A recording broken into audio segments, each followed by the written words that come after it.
Okay. I know. I'm late. I'm running late. People are going to make fun of me. Hashtag star veto. That's fair. But here we are. We are ready for game number one of our second semifinals match of BTL Season 17. We got Cowboys on the blue side. We got Las Cucarachas on the red side. I'm joined here in the booth by Old Sad Boy, a.k.a. Little Rodney. What up, what up? How you doing, my man? You got ganked by different things? Oh, yeah. He getting ganked actively. There we go. I literally sat on my headphones the second I sat down. Okay. Here we go into the matchup between the number 2 seed and the number 3 seed. The band's coming out here quick. This is game number 1 of a best of 5 true fearless draft. So it means this is going to be the most number draft we see so far. No extra bands, no extra nothing. This is just a normal 5v5 tournament draft. We're going to see the Braum, the Ivern, and the Nocturne bandwidth from Las Cucarachas, which is fair. I bet these two teams know each other pretty well. These are two like BTL veteran teams like Moitmans and Ibis and Drew. Like a lot of them have played BTL before. And of course inside Las Cucarachas, a lot of them have played BTL for a long time. Mr. Krabs, Indefiance, Quagger, Your Bad Connection, fuck with them have already won the BTL championship before. And I believe everyone at Cowboys is probably looking for their first victory, their first overall thing. We're going to see Mbessa, blue 1 pick. Mbessa apparently has been very strong recently. That new champion, got some of that new champion flavor. And, Riot, 20 years, all that type of thing. Oh my god. So many dashes, so many heals. We saw it, I think, last night where it was just unkillable. Like, you just couldn't do anything with it. Yeah, that's going to go crazy. We're going to see the Victor got banned out as well.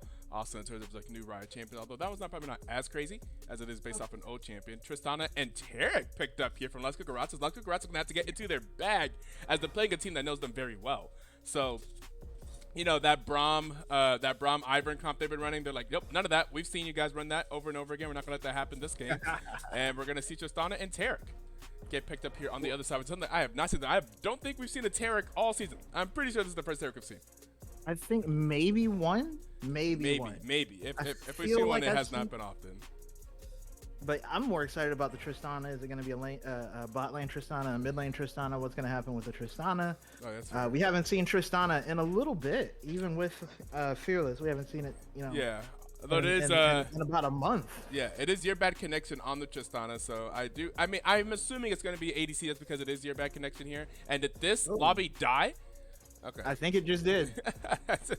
Whoops, maybe I set that out a while ago, and yeah, it usually lasts for about an hour. So we're just going to all have to rejoin the lobby and pretend it doesn't happen. Okay, and on the other side, we're going to see Seraphine and Sejuani locked in. Hey, Moitman was quick on it. They need to just rejoin off of the same T code. All right. Into the second phase of bans now. Wukong picked up for Las Cucarachas. Wukong and Tarek, they cooking up something. They came into this prepared. I like that.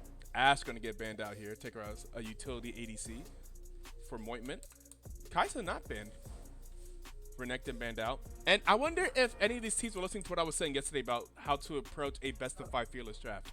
I feel like if you can, it'd be pretty good to kind of like sprinkle in the over OP picks. Like let them get one of them every now and then, just not all at the same time, so that in game 5, if you reach game 5, they don't just get all their OP picks whenever you have no bans. And that there could be some flaw to that logic. It may not be that simple. That's a real simplified way of kind of talking about it.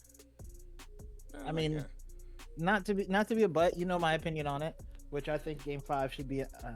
I am getting ganked by dog. I told you. Sorry.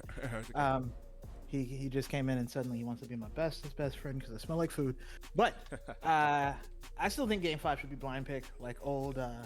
It essentially is old LCK. But you mean like you mean like full blind pick, like they can pick the same champion. Everybody pick whatever you want that's left up. I see. Instead of actually being like a draft pick with no bans. Right. No, everybody gets in. Both teams just pick, and then we all go, "Oh my god!" Basically, I think how we get ZVZ. Yeah, exactly.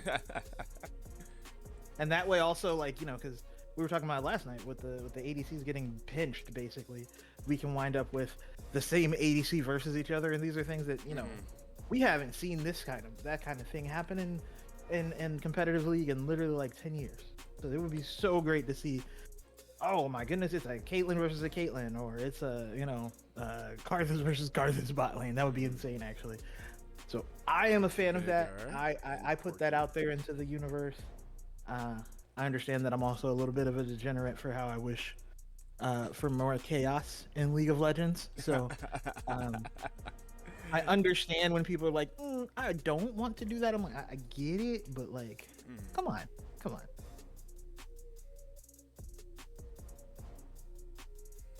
We're gonna see Azir picked up here from the Cat Cowboys. I mean, Azir Ibis.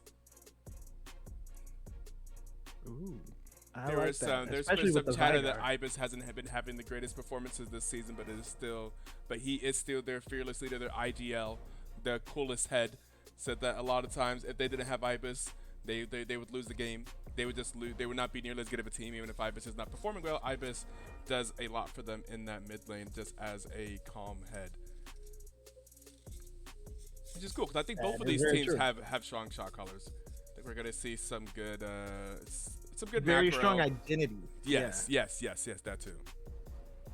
A little bit different than the match best of 5 match we saw yesterday. I think in terms of how these games kind of typically go and how these teams play. I mean, No, but I don't that's know. chaotic, I felt it was chaotic. I felt like, honestly, I felt like Portal Pounders played exactly how they've played since they got Crawl and kind of the lineup coalesced. right. I was actually surprised by Mingos, who played less skirmish heavy, I guess you'd say, than Yeah, I that's feel like fair. they have before. Where I mean, their games used to literally be like, oh, it's 14 minutes, chaos is about to happen, and then the game's gonna end, right? And then instead, two of the games they literally like played super standard, and I was like, where's the 14-minute, the pre-dragon fight, the dragon fight, the post-dragon fight, the post-dragon fight? Like, where'd you go? That was how we described your gameplay. What happened? And they just, it never showed up. I was really confused and a little bit sad. I'm not gonna lie. A little sad, a little disappointed, a little bit of an old sad boy. Yeah, yeah, exactly. I'm just saying. I have grown accustomed to straight up chaos from them, That's fair. and it was less chaotic. Who just? Oh, that was you. Oh, the ping. Yeah. Yes, yeah. I'm a little bit late on everything, so I haven't had a chance to do that. Okay. Fair enough. Fair enough.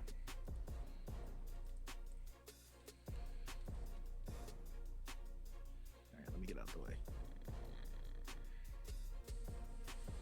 But there's also the chance that Vygar could be bot lane. I'm just gonna throw it out there. I know it's a very low chance. Vygar bot, Tristana mid, but it's not a non-zero chance.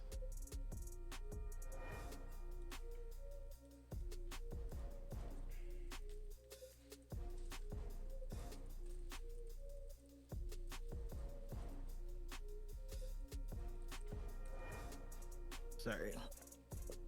Bro, stop. Can you sit down? Can you go sit down? That's the opposite of sit down. If anybody would like a 60-pound staffy, willing to trade for an elo boost.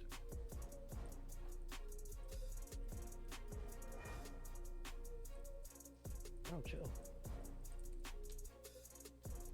Etoe, are you still here? Yeah, that's 1 second. Okay. You need caster or no? They're asking if you're ready to go with the. 1 sec.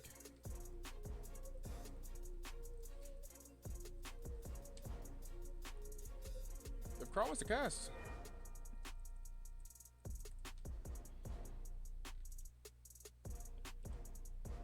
Oh, Yo. Hello. Hello. how are you doing? How are we doing? I'm doing good. I have a large dog in my lap. Ah, that's nice. I was Do you wa- need to be?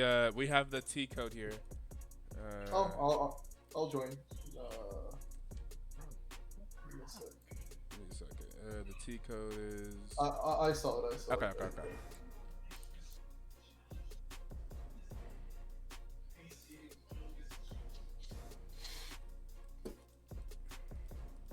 Fantastic. We have a finalist here, the jungler of Poro Pounders, Crawl. Hello. Very, very Defiance. important What's guess. good, Jordan? Vimstat, people in the chat. What's up? What's up? Okay. Fantastic. So now we actually have someone knowledgeable on the game. Wow. that To hurt. color cast, That- to that's color cast, nasty. That's to color cast, wild. to color cast. I'm talking about myself, not That old sad boy. I'm talking about hurt. myself. I'm talking about myself. I'm talking about myself. I mean me. I mean me. I mean compared to me. Damn, yeah. Have you guys already talked about the draft? Not extensively. Partially? If you would Yeah. like to, if you would like to give in your thoughts, we Yeah, are ready now. yeah. To be honest, interesting draft. I personally played against a Veigar yesterday, which was really, I would say, cancer. That champion is something to deal with. I think, especially like with the builds recently, you can go like a little tanky to not get punished early on, Right. and then you kind of like again just scale. And then once you scale, you'll just get a lot of AP from your passive. So like going like a Thimble Vent early doesn't really hurt you that much.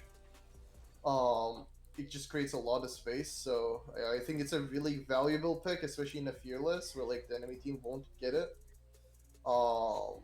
Mbessa, I feel like it's like such a big like a question mark of a champion because like when it works, it can single-handedly win the like it can just win you the game by herself. Like the ultimate, the pressure on the back line, the 1v1 like potential. There's just so much in her kit. Like once she gets going, she's really strong, but she runs into the issue of if you can shut her down, now you just have someone that does no damage but dashes all around and just doesn't really provide too much value.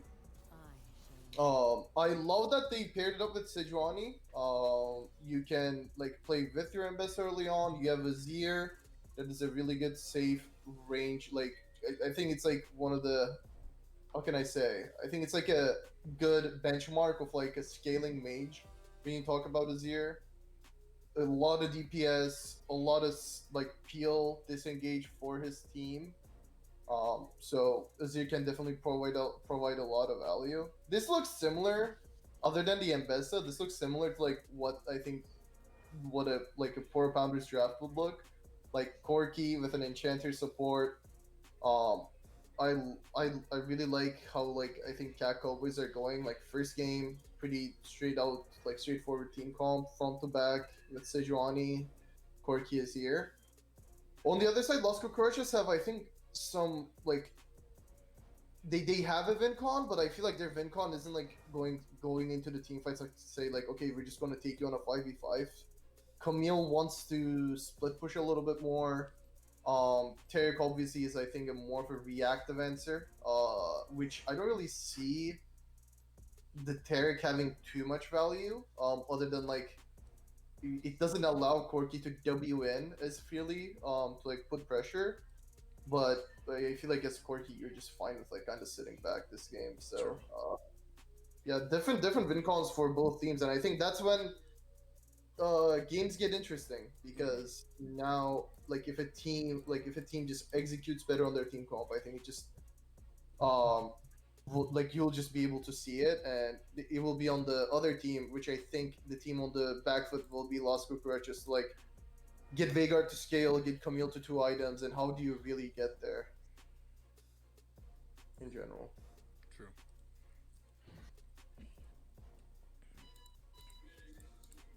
All right. Well, we have about a 2-minute delay for the spectator delay before we load into the game. We're going to hit you guys with that 1-minute ad to turn off the pre-roll ads for 20 minutes. And we will be back whenever we load into the game for game 1 of the semifinals match between Cowboys and Las Cucarachas.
Yep. Yes.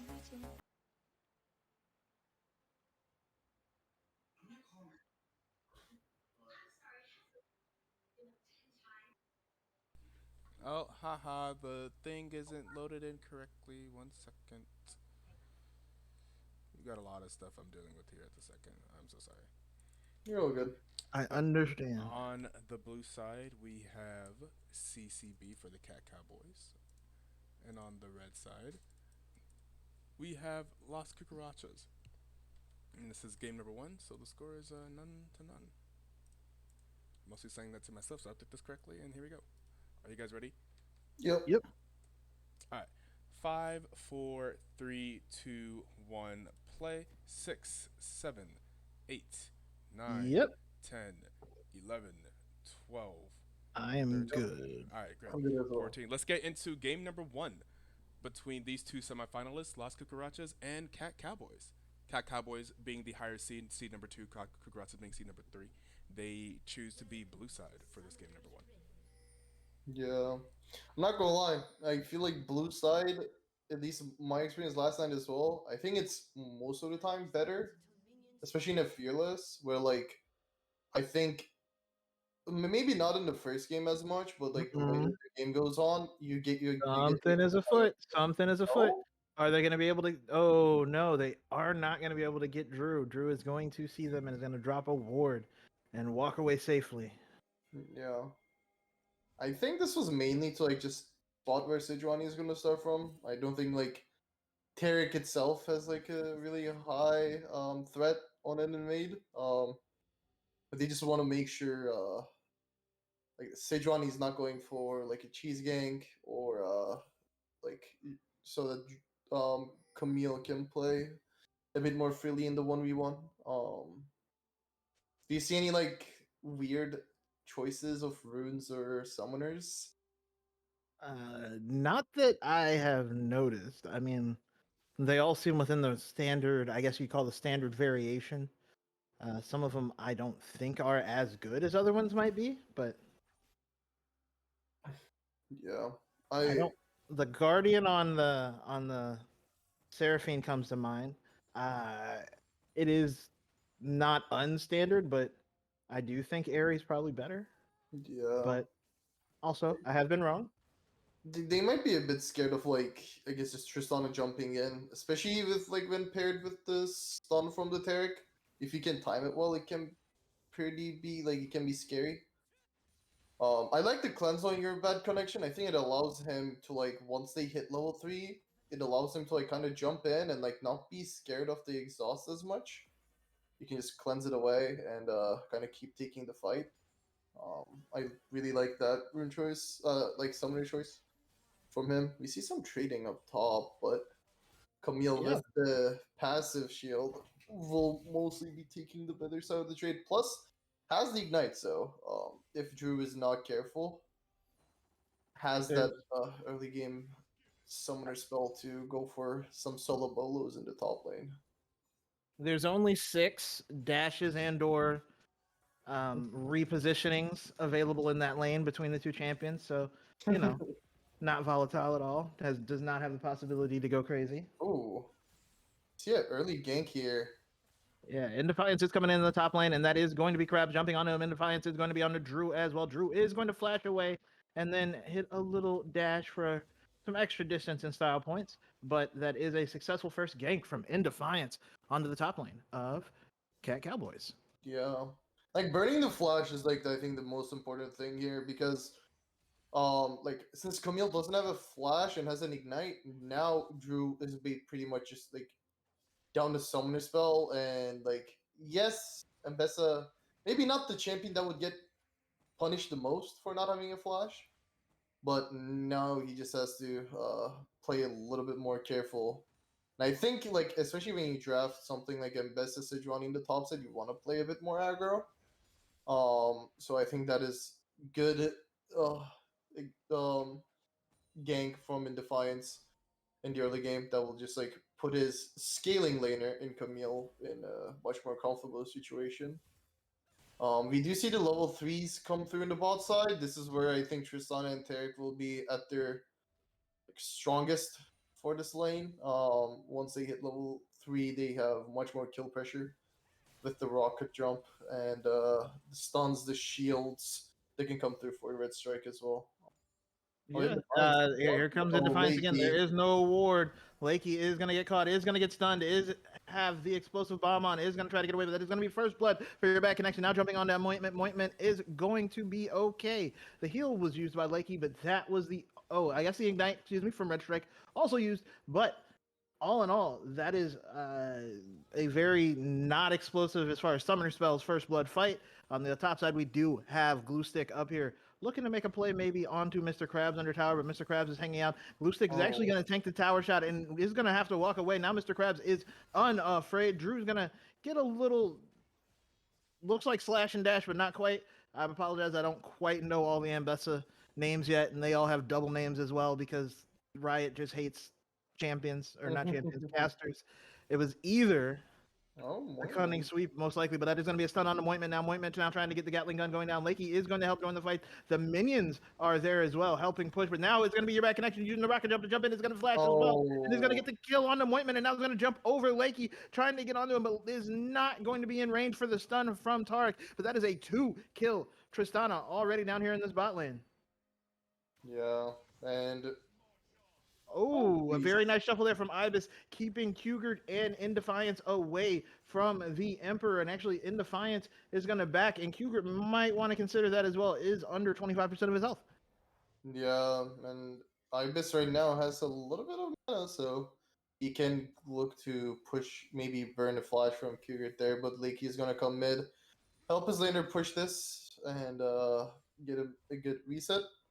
Looks like they will be playing for the Grubs with Lakey warming up here early on, but definitely for the at least the early game, In Defiance has been really on point with his ganks. Top gank burns a flash, bot gank gets the first blood, and then it opens up more opportunities for his laners where they get another kill onto Mointment.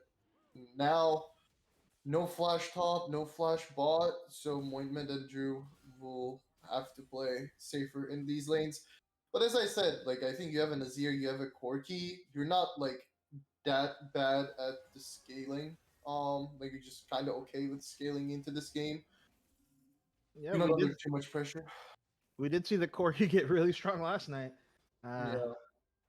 Yeah, definitely. I feel like it's been a thing where when he was first in the like when he was first joined the bot lane meta, he was seen as more of like, okay, this early game dominant champion. You can kind of beat everyone, just straight out with your E.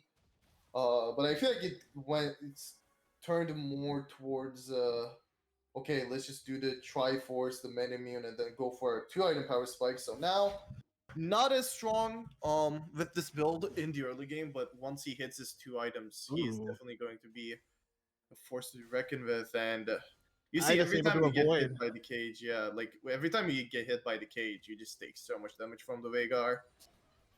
And that's going to be a jump in from your back connection, but he is not going to be able to get the stun, but is going to get the knockback and the damage, and that is going to be Lakey going down.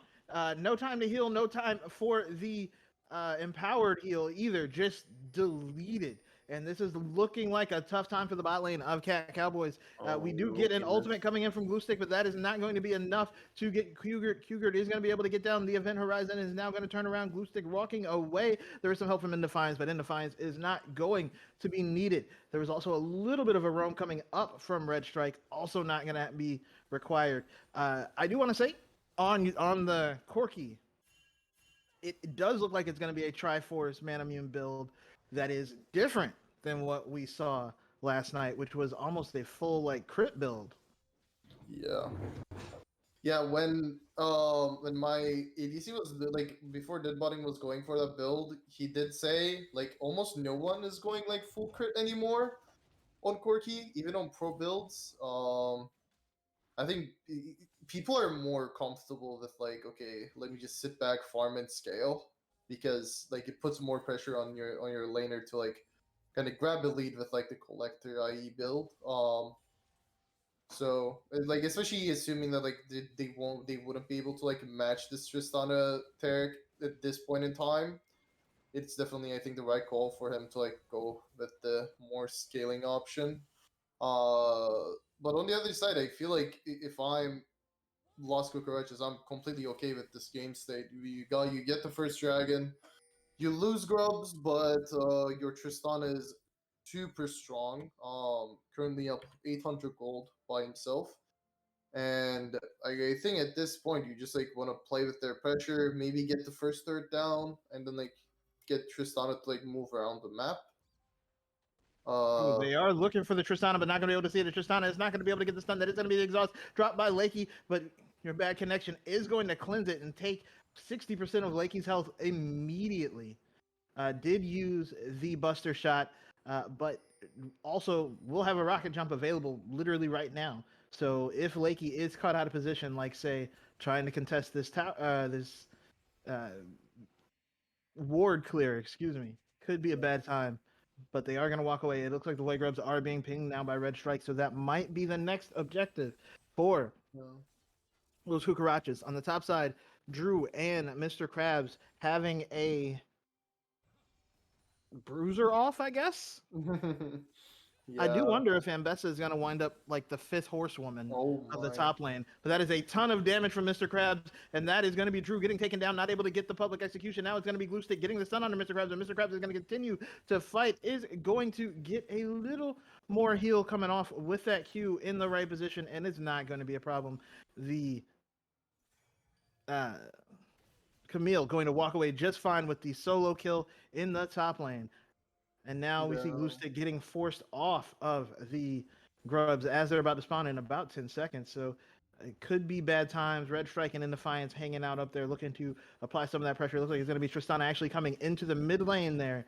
The cage not going to catch Ibis, but it's not going to matter too bad. Drew is looking to jump in, but does realize that your bad connection might actually be just stronger than you. It's going to use the ult right there, but it's going to immediately get sent away, and there's going to be the Cosmic Radiance coming in. That's also going to be the Event Horizon, and that is going to be Glue Stick going down. The Primordial Burst from Cougar is going to be able to take down the jungler, and that's going to be In Defiance with the Cyclone on the back line as he's trying to get into the Ambessa. Ambessa is going to be able to flash away. Actually, does not need to flash, excuse me. It's just one of those regular abilities with a dash, all of them.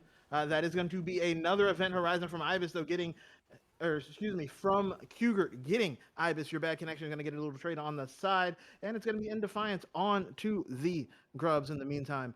Is going to get 3. So it looks like it's going to be a 3 for 3, but the dragon is up. It is going to be an Infernal Drake quick crawl. What's going to be the soul? I will go with. This looks like a ocean game. Not gonna lie. Fair enough. I'll use my thing as ocean, but they will trade the objective. But like the whole mid fight was actually like a 4v5. So Mr. Krabs, like while all that was happening in bot, like he got the wave crash top, got a plate, now sitting on the Triforce, and he is significantly strong. He's on vision. And he is spotted, but Drew, or I should say, Mr. Krabs is nearby. Can possibly jump over. Drew also possibly doesn't want that fight. Yeah, because like the more he trades, he's losing so much on the turret right now. He's forced him back, no TP.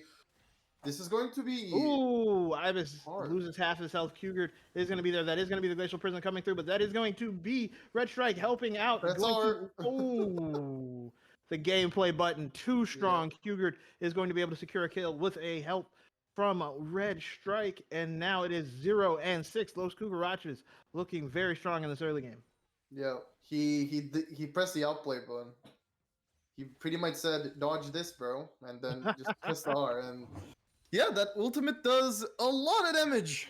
It can, I think, do up to like on one item. It should be like up to like 1k almost, depending on the HP. So like can go up to 921 already. Pretty much like a for sure kill if the other guy's like below, I think 30-ish% HP. So yeah, like they've been playing really well. Like punishing every time Glue Stick went for any type of play. We saw like the top play where they tried to go for a dive. Ibis is going to be forced to flash away. Your bad connection, and Red Strike jumping in with the Dazzle. I think it's the Dazzle. Yep. Yeah, with the Dazzle and the Rocket Jump. Go me. You know, people Oh, don't. true. Oh, that is going to be a stun onto Mointment. Mointment is going to get taken low. Is going to get procced by the electrocute. Cougar waiting for the rest of the spells to come up. Is going to Oh, get the exhaust. exhausted though, but I don't know that it's going to Oh, matter. He's going to be able to he hit secure the the kill Q. with the Q. That is going to Encore? be the ultimate coming out from Lakey with an Azir coming in to finish off the kill. And the top Oh side, Mr. Krabs my is fighting Drew. god. Drew is getting taken super low. That ignite is ticking. It's not going to be enough, but Drew is going to likely go Oh down. no. Oh, in Defiance misses the charge from Shelly. Not going to matter. They are still going to be able to get the first tower and get the charge on the second tower. So I don't know. Maybe save Shelly more effectively. Oh. Mr. Krabs decides to go in, decides to not go in, and Drew is now going to be forced away. Just a simple tactical sweep is enough. That is going to be the Glacial Prison, but it's going to be a tower and another tower. Mr. Krabs does go down, Oh, but wait. was able to get Who? that top lane tower, and now they are looking to find. I think he gets out. Drew Yeah, is he able should to be get fine. out. Yeah, they both should be fine. I was surprised. I thought Mr. Krabs was just gonna like look to kill Drew there. He had the Hextech ultimatum, but he couldn't. The good news for Las Cucarachas was the fact that the kill went to Sejuani, which I don't think you cared that much about. Like when it comes to like you look at the enemy team, Corki, Azir, and Bessa. Sejuani is probably your like second best target to like give the kills for. Yeah. Yeah, and like even in the bot play, like they were able to kill Cougar, but they burned like Seraphine ulti. He was still able to trade 1-for-1. You And burn the exhaust from Ointment. It's just the Azir flash. yeah, like so much burned for that one play. And we're looking at a 4.4k gold lead for Las Cucarachas in 16 minutes, which is a pretty sizable lead. Especially when you think about the fact that you have champions that like Tristana who gets stronger when like the more EXP she has. You have Vagar who is like one of the best scaling mages in the game. Vega already has like 400 or yeah, Yeah, 395 AP. Yeesh. At yeah, 16 minutes. yeah, and I feel like it's going to be really hard for this Ambassador to like really be impactful in this game. And as Ooh, we say Ibis is that, going to get stunned up. That is going to be a teleport coming in from Ambessa, and that is going to be the Shurima you shuffle. fight this. Krabs is just fighting solo. Is going to be able to dash away after forcing out the teleport from Drew. So very well done. Oh, glue sticks, be careful. You're not that tanky. Yeah, only has not enough Jeez. magic resist. Has Yeah. 104 magic resist. It's not enough. Oh yeah, and they might even look to put a little bit more pressure towards the Sejuani, but they decide not to. Dragon will be spawning in 15 seconds. I was wrong. It was a Cloud Soul. It will be cringe to say okay. that, but the Cloud was my second option. But it's hard to it's hard to really say I won't that. hold it against you, but that is What? going to be the glacial prison onto your back connection. Your back connection is going to dash away though from the Seraphine ultimate, and Oh, it's going to be what are fine you now. He's flashing just for? hiding out. That is going to be glue stick flashing Ointment is in. out of mana. Yeah.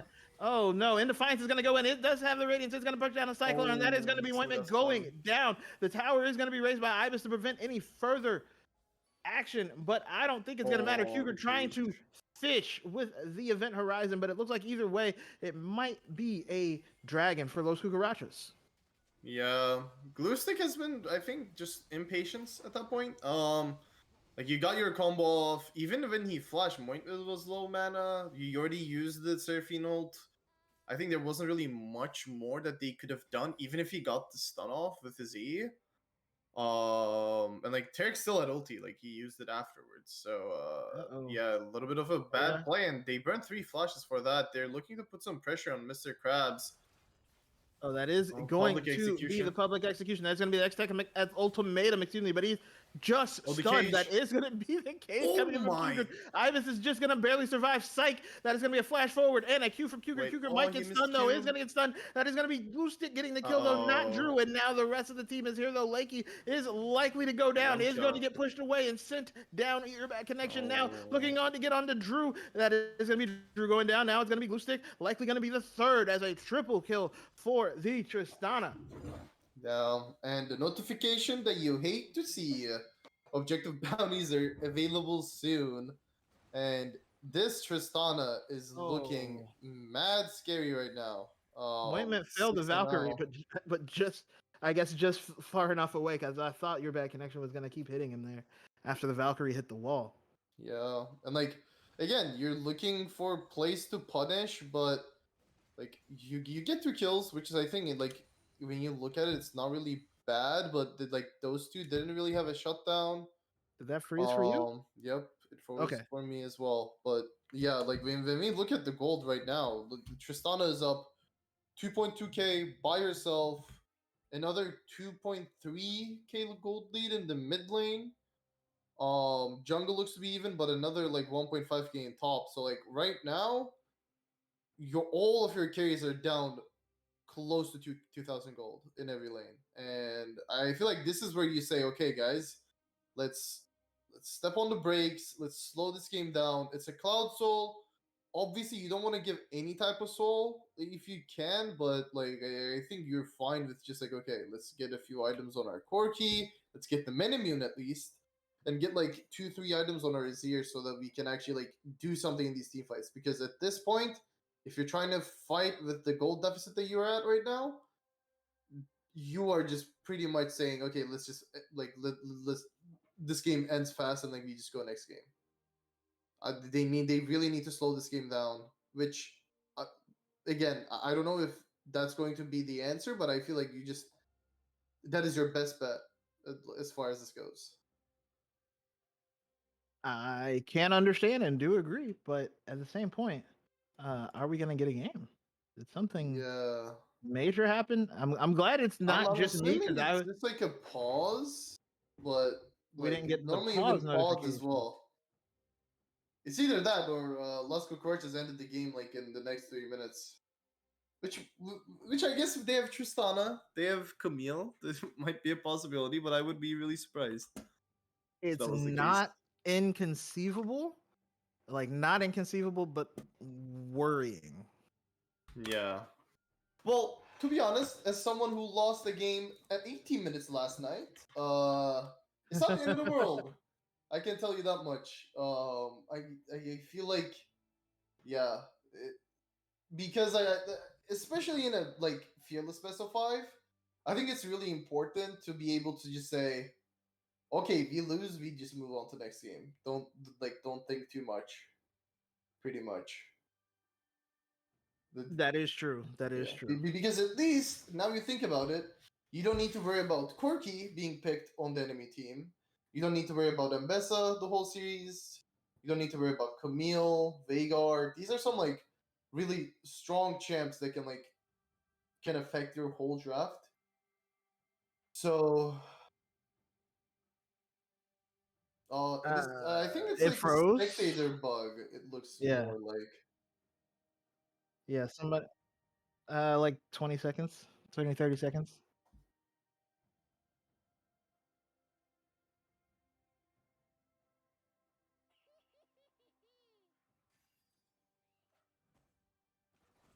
Oh yeah, I forget. I did not try going backwards, but the timeline doesn't go forward. And normally, if you go backwards, and Yeah. yeah,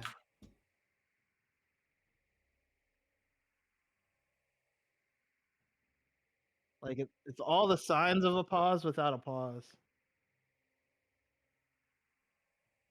Uh, it looks like they're still in game. Yeah. I don't know, at least I can see that much from op.gg, but that's pretty much it.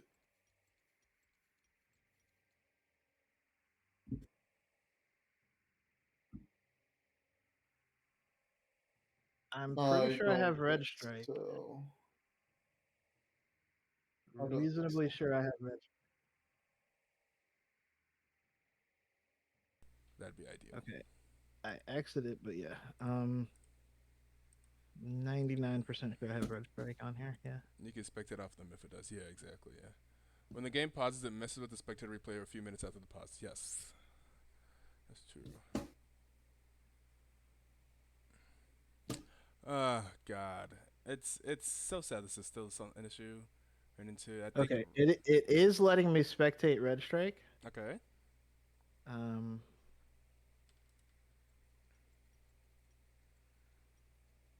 it starts at 29 minutes though. It starts at 29. We're 10 minutes behind. Yeah. Oh God, how'd that happen? All right. I think we waited like 3 minutes at the beginning, Yeah, yeah, yeah, that's true. and then it's 3 minutes behind from already. All right. Well, I don't know let's how it let's. We goes. don't know what happens between 19 minutes and 29, but let's see if I can get in here. How fast it takes me to load in, and then we'll get something after we get a good old riot bug. The crawl can't see us though. Hang on. Oh, true I'm not crawl, streaming it at 1440p for you. Sorry, bud. It crawl. should be fine. Yeah, you should be able to see. I'm streaming it in the. Okay, okay, I got you. All right, let me Yep, go I'm good. back to. Okay, mine starts at 30 minutes, so get to 30, and I'm pause at 30.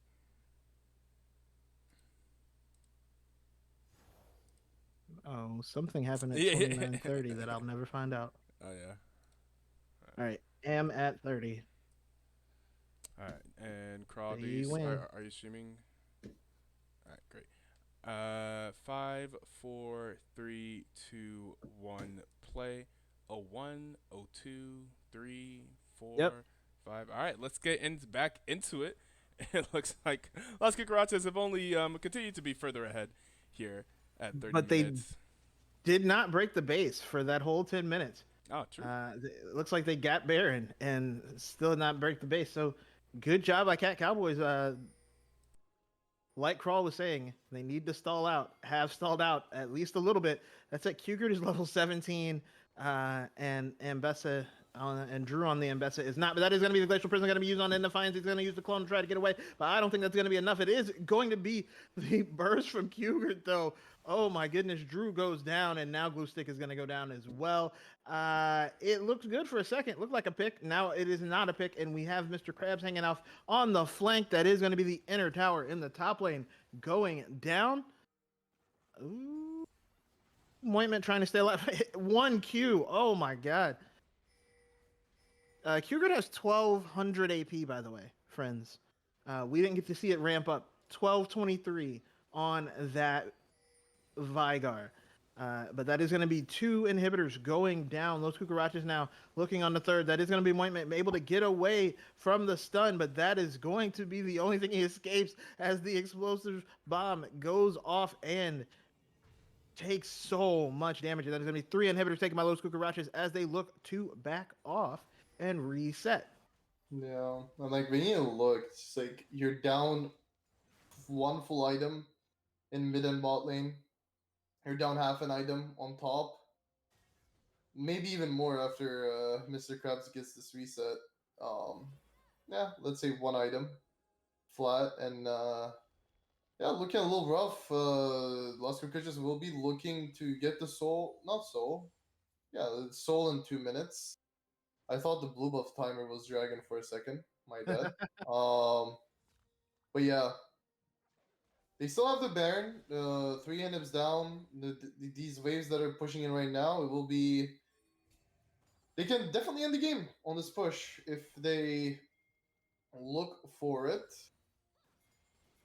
Yeah, definitely seems like they can end the game right now. But that is going to be Glue Stick once again dropping the Glacial Prism on to Indefiance. But Indefiance is going to be fine. That is going to be an Encore dropped as well. But Drew is in the backline. Drew is now leaving the backline, deciding, I don't like it there. That is going to be Kugert dropping all of the damage on the Ibis. Ibis just goes down one spell rotation. Oh. Indefiance is going to jump in the backside. And now Mr. Krabs has entered the fight. Glue Stick has left the fight. Your back connection gets 1 kill. It's going to press on the ultimate to send Mointman away, but it is not going to be enough. That said, it is going to be a double kill for Kugert as 3 members are dead. Axe Oh strike that my 4 members are dead. That is a 1300 AP Vigar. Yeah, he might do that a little bit, but it is going to be game 1 for Los Cucarachas. Very, from what we saw, very dominating. Yeah, dominant is it's one way to put it. Guess who did the most damage in the game? I'm gonna guess the Vigar. I mean, just by Yeah, nature of math. Yeah, even the single Qs that you hit are just doing so much damage. It's really hard to play against that. But yeah, I think it was a clean game in general. They got a lot of success, especially in Defiance. Got a lot of success on all of his early ganks. 4 1 And and then 16 for In Defiance there. yeah, you know, Though 0 1 and 22 for Red Strike, to be fair. yeah, well, like, yeah, I'll give Indefiance his props, especially as someone who's normally shadowed by Dope BM's greatness in the jungle. Yeah, like, I feel like it just really, it is really important, I think, for Indefiance to like get those early because if you don't do that, now Mbessa will have flash and like the laning will not be as dominant for the Camille. When you go bot, get the first blood, burn Lakey, like just burn the heal from Lakey, burn some summoner spells, and get the first blood. Now your bot lane can play more aggro, and like we saw, like after the first gank, he didn't need to go bot anymore because like your bad connection and Red Strike started to just win the 2v2 from the lead that they got. So as a jungler, I'll give a thumbs up for that performance from in Defiance and for his team too. You know, like you get the leads and it's up to your laners after a jungler gives you a lead.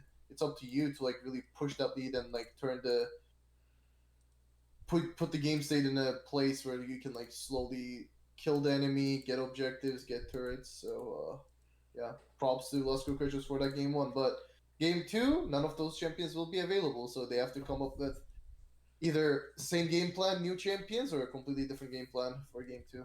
Very, very true. So let's get ready for game number 2. We're going to hit you guys to the break. Don't change that number on the dial, and we'll be back with the draft for game number 2. Which Cat Cowboys has chosen blue side, kind of unsurprisingly.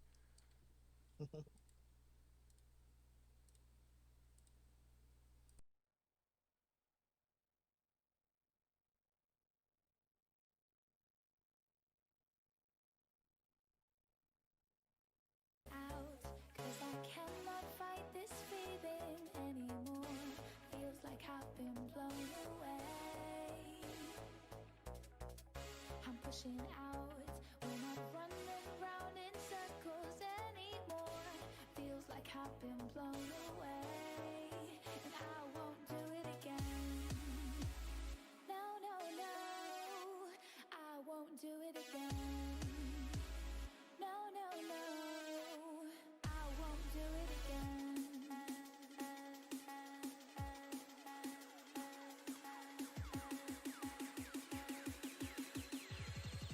And I won't do it again.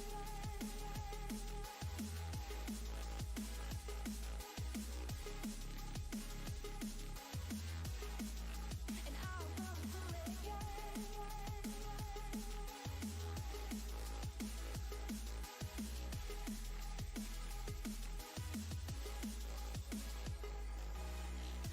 These words won't get through to me when I'm not listening. These words are no use, no telling me, is this worth risking? And I won't do it again.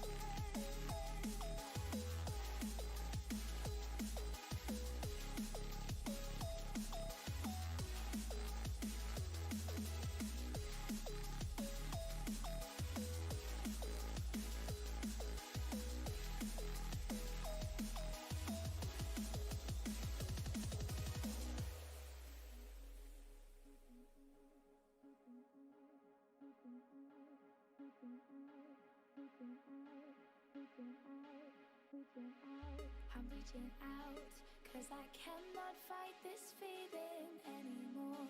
Feels like I've been blown away.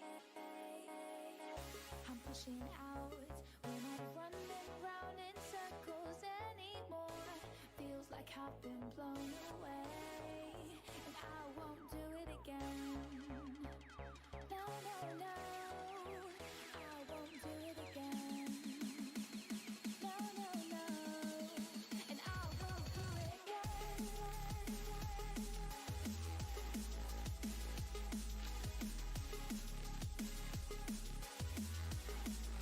And I won't do it again.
take a deep breath, cut the loving in two, 'cause I'm needing that day, coming straight there from you. I'm gonna take a deep breath, cut the loving in two, 'cause I'm needing that day. Oh, Mr. Magician, your trickery is fine. Mr. Magician, I want you to be mine. Mr. Magician, you're calling down my spine. Mr. Magician, I want you to be mine.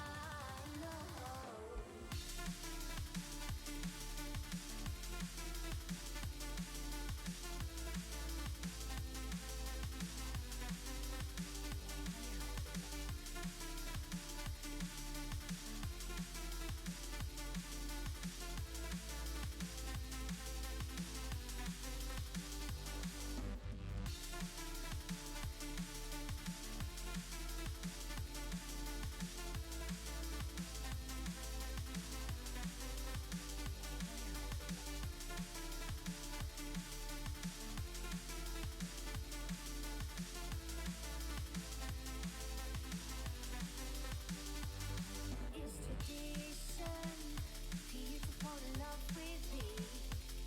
I had a vision, one that you could never see. Hearing voices, tell me do you hear them too? So many choices, they're telling me what to do. No, I'm gonna take a deep breath, cut the loving in two, 'cause I'm needing that day, coming straight there from you. I'm gonna take a deep breath, cut the loving in two, 'cause I'm needing that day. Oh, Mr. Magician, your trickery is fine. Mr. Magician, I want you to be mine. Mr. Magician, you're pulling down my spine. Mr. Magician, I want you to be mine.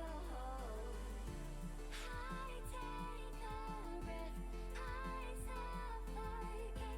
You rip me off the preliminal stages.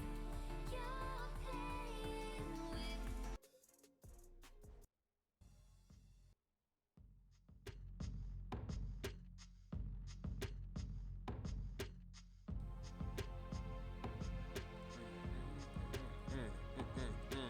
Here we go, game 2 between Cowboys and Las Cucarachas. Las Cucarachas taking a pretty, I would say, it was like a 30, above a 30-minute game, but it still was pretty dominating, kind of wire-to-wire lead for Las Cucarachas in game number 1, and they are one step closer to advancing to the finals. We'll see how Cowboys responds. They chose blue side here for game number 2.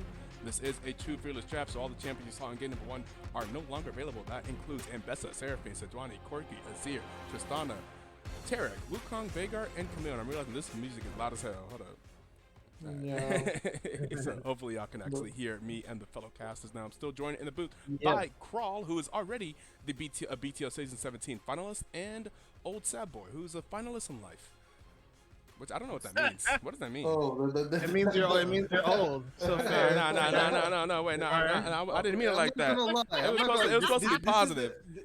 This is the second disc that you've thrown. I know. He's He's hitting me every single. I see how it is. It's okay. It's all right though. It's all right. Yeah, yeah, but yeah, It's not any worse than what I say to myself. But Emphasis on the sad.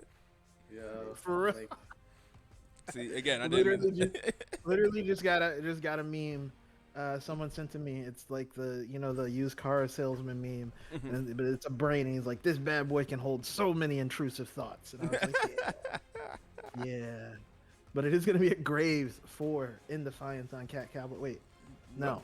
Yeah, that's Why do Glue I- Yeah, they stayed with the same side. Okay, interesting. And Los Cucarachas is gonna lock in the Ash. For some reason, I feel like in Defiance. In my head, I associate him playing Graves. yeah. Did he have like a massive pop-off game with Graves like last season or 2 seasons ago? Is that what I'm thinking of? My memory is not that good. I also didn't play last season, but maybe. I'm more surprised.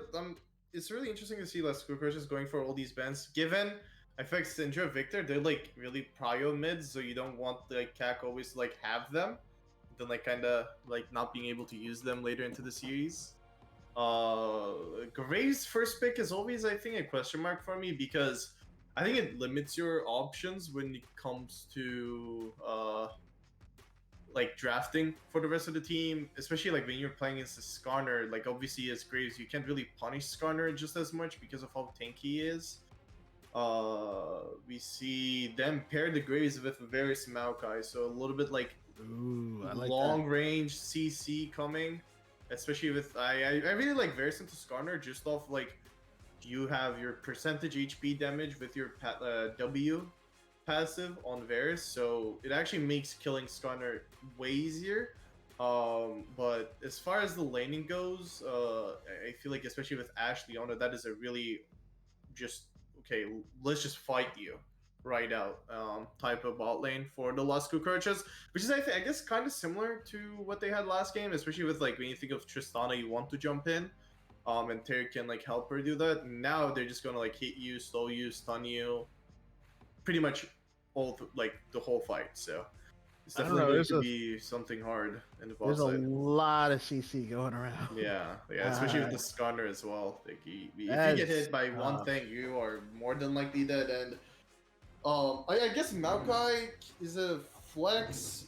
I don't think he's a good jungle, but he can definitely have some sort of value for support, and I feel like it's a really great top laner at the moment. They Las Cucarachas though, they do have R5. I feel like you just pick a blind mid lane here, just pick like something safe, something Oriana, possibly. I think it makes a lot of sense in their team comp right now. Especially like you compare it with Leona and Skarner as like your ball delivery. They have pretty short range champions, especially with like Graves, Maokai on the other side. So I feel like Oriana would be a good pick here for the side of Las Cucarachas. Um, but yeah, if they could just blind their mid and like leave top R5, and if it's Maokai top, you can just kind of pick something that can scale or pick something that can kind of punish him in lane. You are kind of, you have the both avenues open right now. Oh, they say they're going all CC this game. Anivia. The Anivia was not banned like it was in game one, and Kugert said, "Yes, this is the best champion in League of Legends as far as design and functionality," and I agreed. So he decided to lock it in. Yeah, I really like Anivia. I think it's like one of my favorite champions in the game. It's not like because she's broken, but I played her a lot, and I feel like the permanent zoning I think is the one thing. Like, once you have enough mana pool later towards the game, you just put the ulti down and you just say, "Okay, guys, walk in. Come on." Like, why would you walk? And like, Yeah, you I just I make it agree, really and hard. that's actually a joke that I say with Etoe all the time because I think Anivia is actually like the most fairly balanced champion in the game. Very clear strengths, very clear weaknesses, and at no point are you ever like Anivia killed me. That was just hella unfair. But at the same point, at no point are you like, oh man, I can just go catch this Anivia and it's gonna be easy work. It is a very like I feel like it's a perfectly designed, balanced champion for Yeah. how League of Legends I think should play before everyone had 18 dashes, a shield, could switch modes, had a toggle between damage and tank. Oh, look, there's Cassante right there. Yeah. And And there's like, a Gwen to answer. yeah. To be honest, I like the Gwen. You pretty much. Okay, so now this is like on Cowboys, like how they want to play this game because Anivia will have permawave clear on the side, so you can really pressure one of the side lanes. Gwen will, after two items, will start beating Cassante. Obviously, Cassante is a champion to overcome a lot of things as a champion, you know. Just a little bit, Yeah, just a but little bit. like when you least expect it, turns a 1v3 around. it's just like a really dumb champion. To like kind of when it comes to like predicting what he is going to do in a specific fight.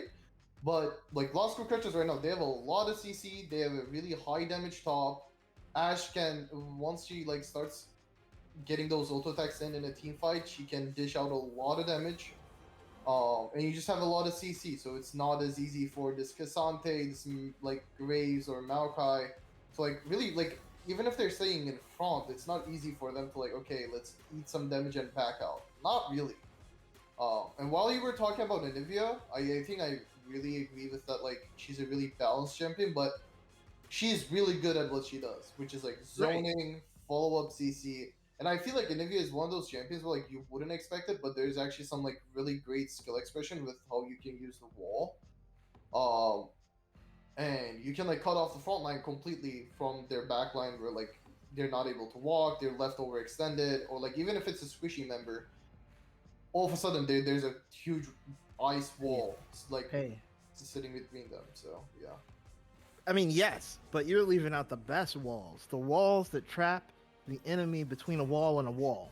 Oh yeah, you can also do that. Those are my absolute favorites, and especially when Riot starts rioting, and League of Legends just kind of glitches the other champion to just like stand there shaking, and you're like, ah. Those are the best. I love them. I will always recommend doing that if you can, as an Anivia player. Always trap people between a wall and your Anivia wall, and then laugh as they can't move, or they like get glitched routing where they're just kind of like shaking back and forth. Fantastic. 10 out of 10. Highly recommend.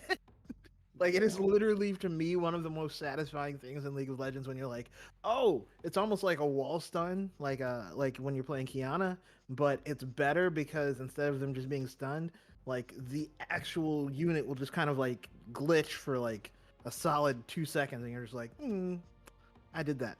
I broke the game a little bit. It just feels good in my soul. But yes, no, the skill expression from the wall very again I can sit here and tell you how much I love Anivia all day, but I also really love Las Cucarachas draft.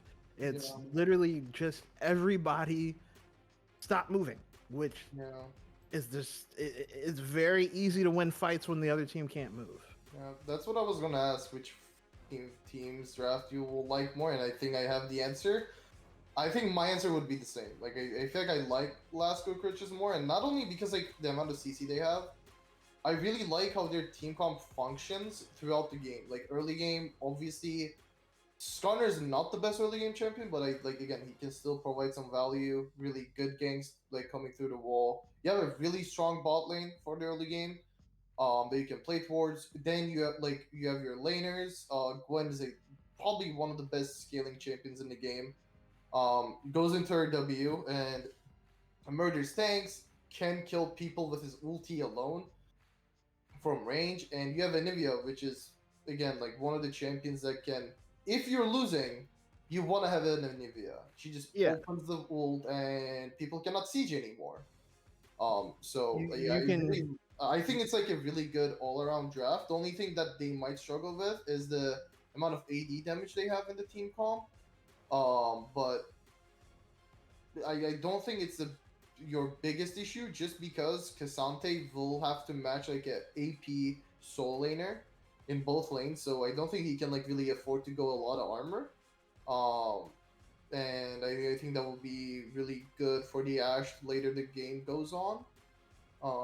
But yeah, I feel like there's a lot of utility, a lot of gank setup. There's a lot of big team fight damage potential on the side of Las Cucarachas. Now on the Cowboys, again, I feel like this is a team comp where it depends on how you like kind of want to play and how you kind of direct the game.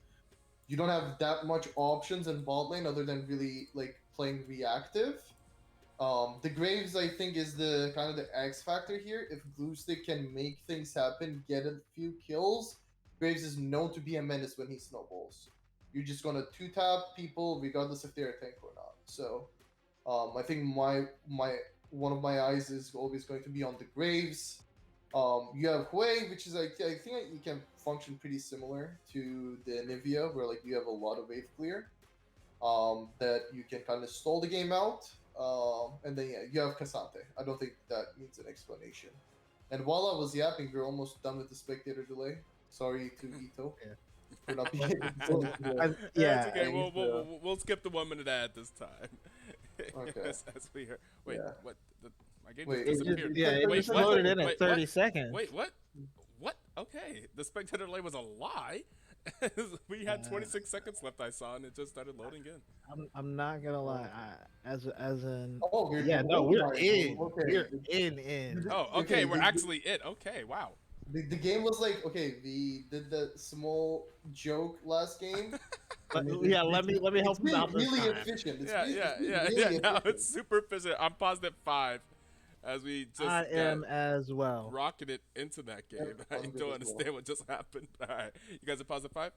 Yep. Yes. All right, 5, 4, 3, 2, 1. Play. 6, 7, Yep. 8, Yep. 9, 10. Then let's Yep, get yep, into yep. game number 2 between the Cowboys and Las Cucarachas. And this best of 5 True Fearless Draft Series for BTL Season 17 Semi-Finals, and Cucarachas won game 1.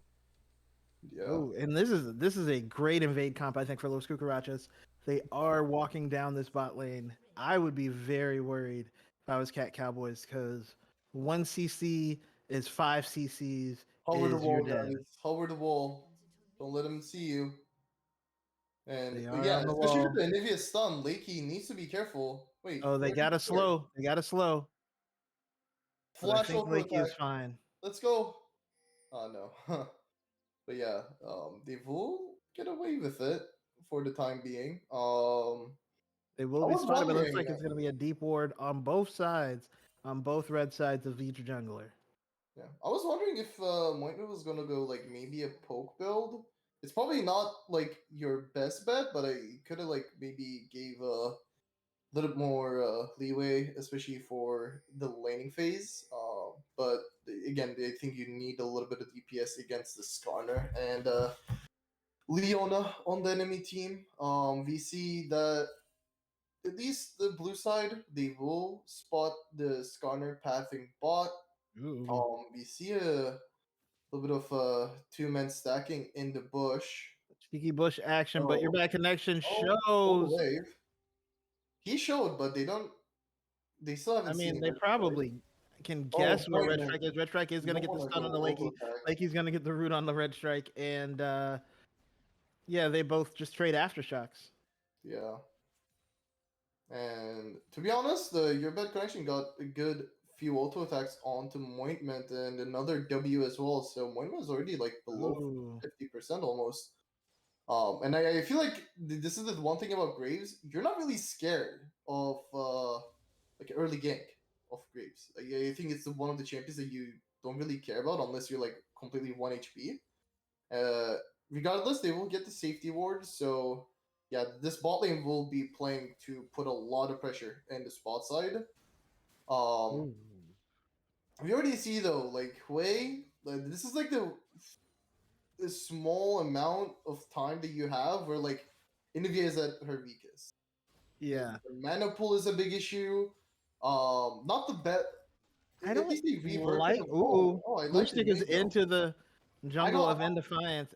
He needs to be However, careful. They the don't have rotation bonfire. coming from the bot lane is going to be faster, and that is going to force Glue Stick away. And so Indefiance will be able to get that blue buff. I don't like the ward here from Q, or not the ward, excuse me, the Keystone rune from Qgert. I'm not a fan of first strike here. Yeah, especially into Hui, where like he does have a bit more range on you, so it is Yeah. going to be hard to like use it. My expectation is that he took it more for the rune line,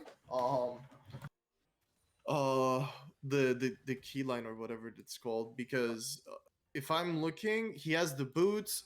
Like you want to spend all your money, I think, towards like the tier, the lost chapter. Oh, we see Oh, the there's flash literally the already. flash coming in from Red Oh, Strike nice is going to block be able to from get on the Leaky. Mointman. Mointman is going to flash away. Is going to have to cleanse as well. Your bad connection trying to finish the kill. Is going to be able to get the kill. Is going to flash away. Is going to go down. But the kill is going to be taken by Lakey. So first blood to your bad connection with the return kill from Lakey. And there's no assist going over to Mointman as well. Yeah, Moynihan was not able to hit, so at least Leaky was able to get that kill. Otherwise, it was going to be an execute. And yeah, I think you take that. You burned both summoners, yeah, for your bad connection, sure. But I feel like those summoners are more valuable for the Varus, where you're playing against the aggro lane, where on the other side, there isn't really a lot of things that will punish your flash. Yeah, Especially with the no Graves, flash, no cleanse on the Varus means the next time Leona lands, you just don't move. Yeah. I don't want that. Yeah, the stunned and then the slows and Maokai, like you can try, but Maokai is not the scariest support to deal with. So yeah, for the time being, 500 gold lead, purely off, I think CS numbers Uh-oh. and like the little bit. Oh, your bad connection is actually taking a bunch of Oh, I think he got minion stuck by the damage. minions. Yeah. Oh, in Defiance though, you see it right away. Red Strike. They are returned ganking. Lakey is going to get stunned, but Indefiance is nearby. Oh. Ointment is getting slowed. Is going to be the Q wall got stunned. canceled. Is suppressed, and that is going to be another kill for your bad connection. And the wave is on his side of the map. This is gonna that's be tough. really bad. This is going to put Ointment significantly behind. Oh, That said, Cougar? Cougar is going to finally hit level 6, but Lakey is nearby. That is going to the be a wall. very nice wall. It's going to be good enough. I think I don't Cougar know is going to be about able that to get under the tower. Is still alive. Is going to get rooted there, but is going to return the damage for Ibis. In Defiance is going to come through. Ibis is going to be forced to flash away. Yeah. I don't like Cougar's build either. Oh my god, bro. It's half a lie because I don't want to. He probably knows what he's doing. My guess is knows what he's doing. However, I am a big proponent in if you don't think your lane is going to be a lane that you're going to get a bunch of kills in, which obviously with the Quay is not going to be the thing. You want to just farm as much as possible. You should be putting at least 2 points, if not 3 points into wall pre-6 just to keep yourself just maximum safe, right? Like if you don't think you're gonna get those. Sorry, I have a ton of Anivia games and study. While you were out on dates, I was studying the iceberg. While you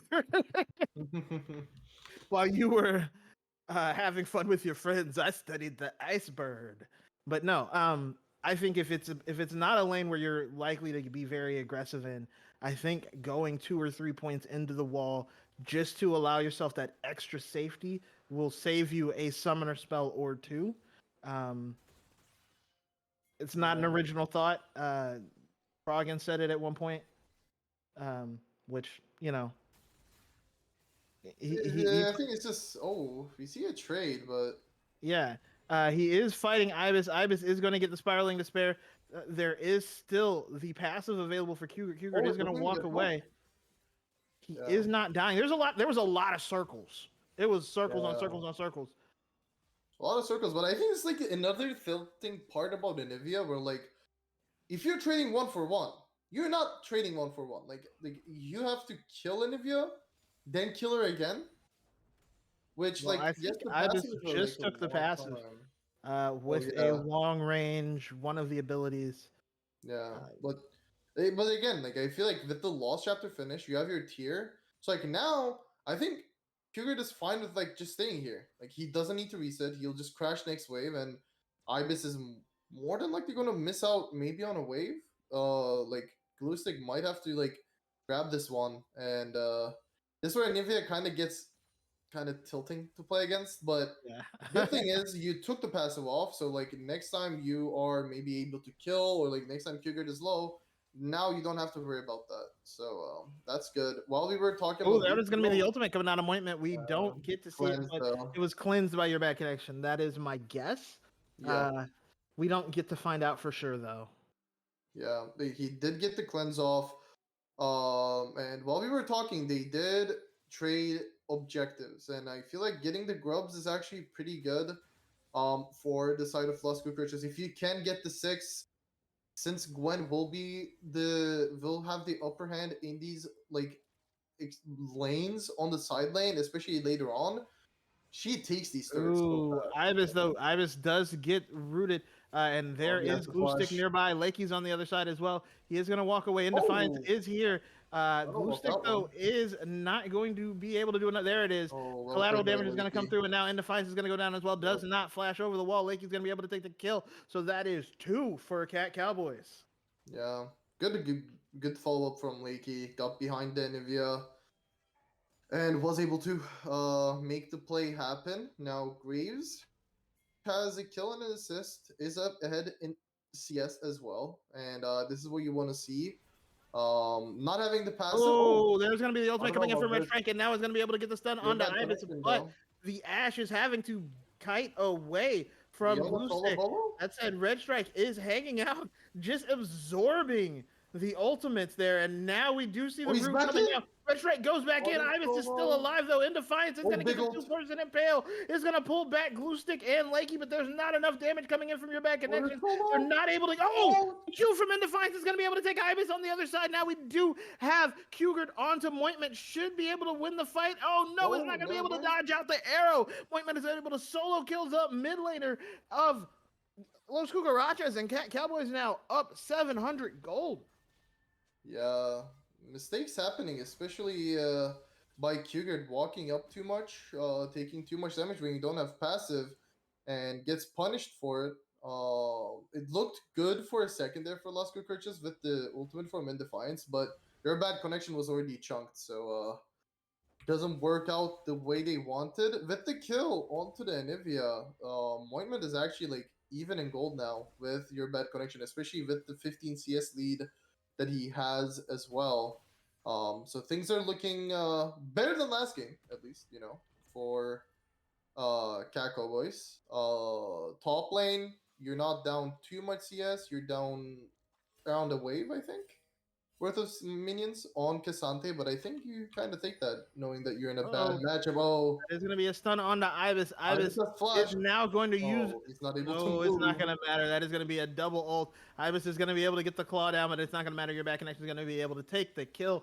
The bot lane for Los Cucarachas has so much utility. There's not a lot you can do. That said, Indefiance is going to get first off the grubs as Mointment is here as well as the rest of the team. But now Kugert is going to try to get the nice stun off. cleanse. A very good cleanse from Mointment.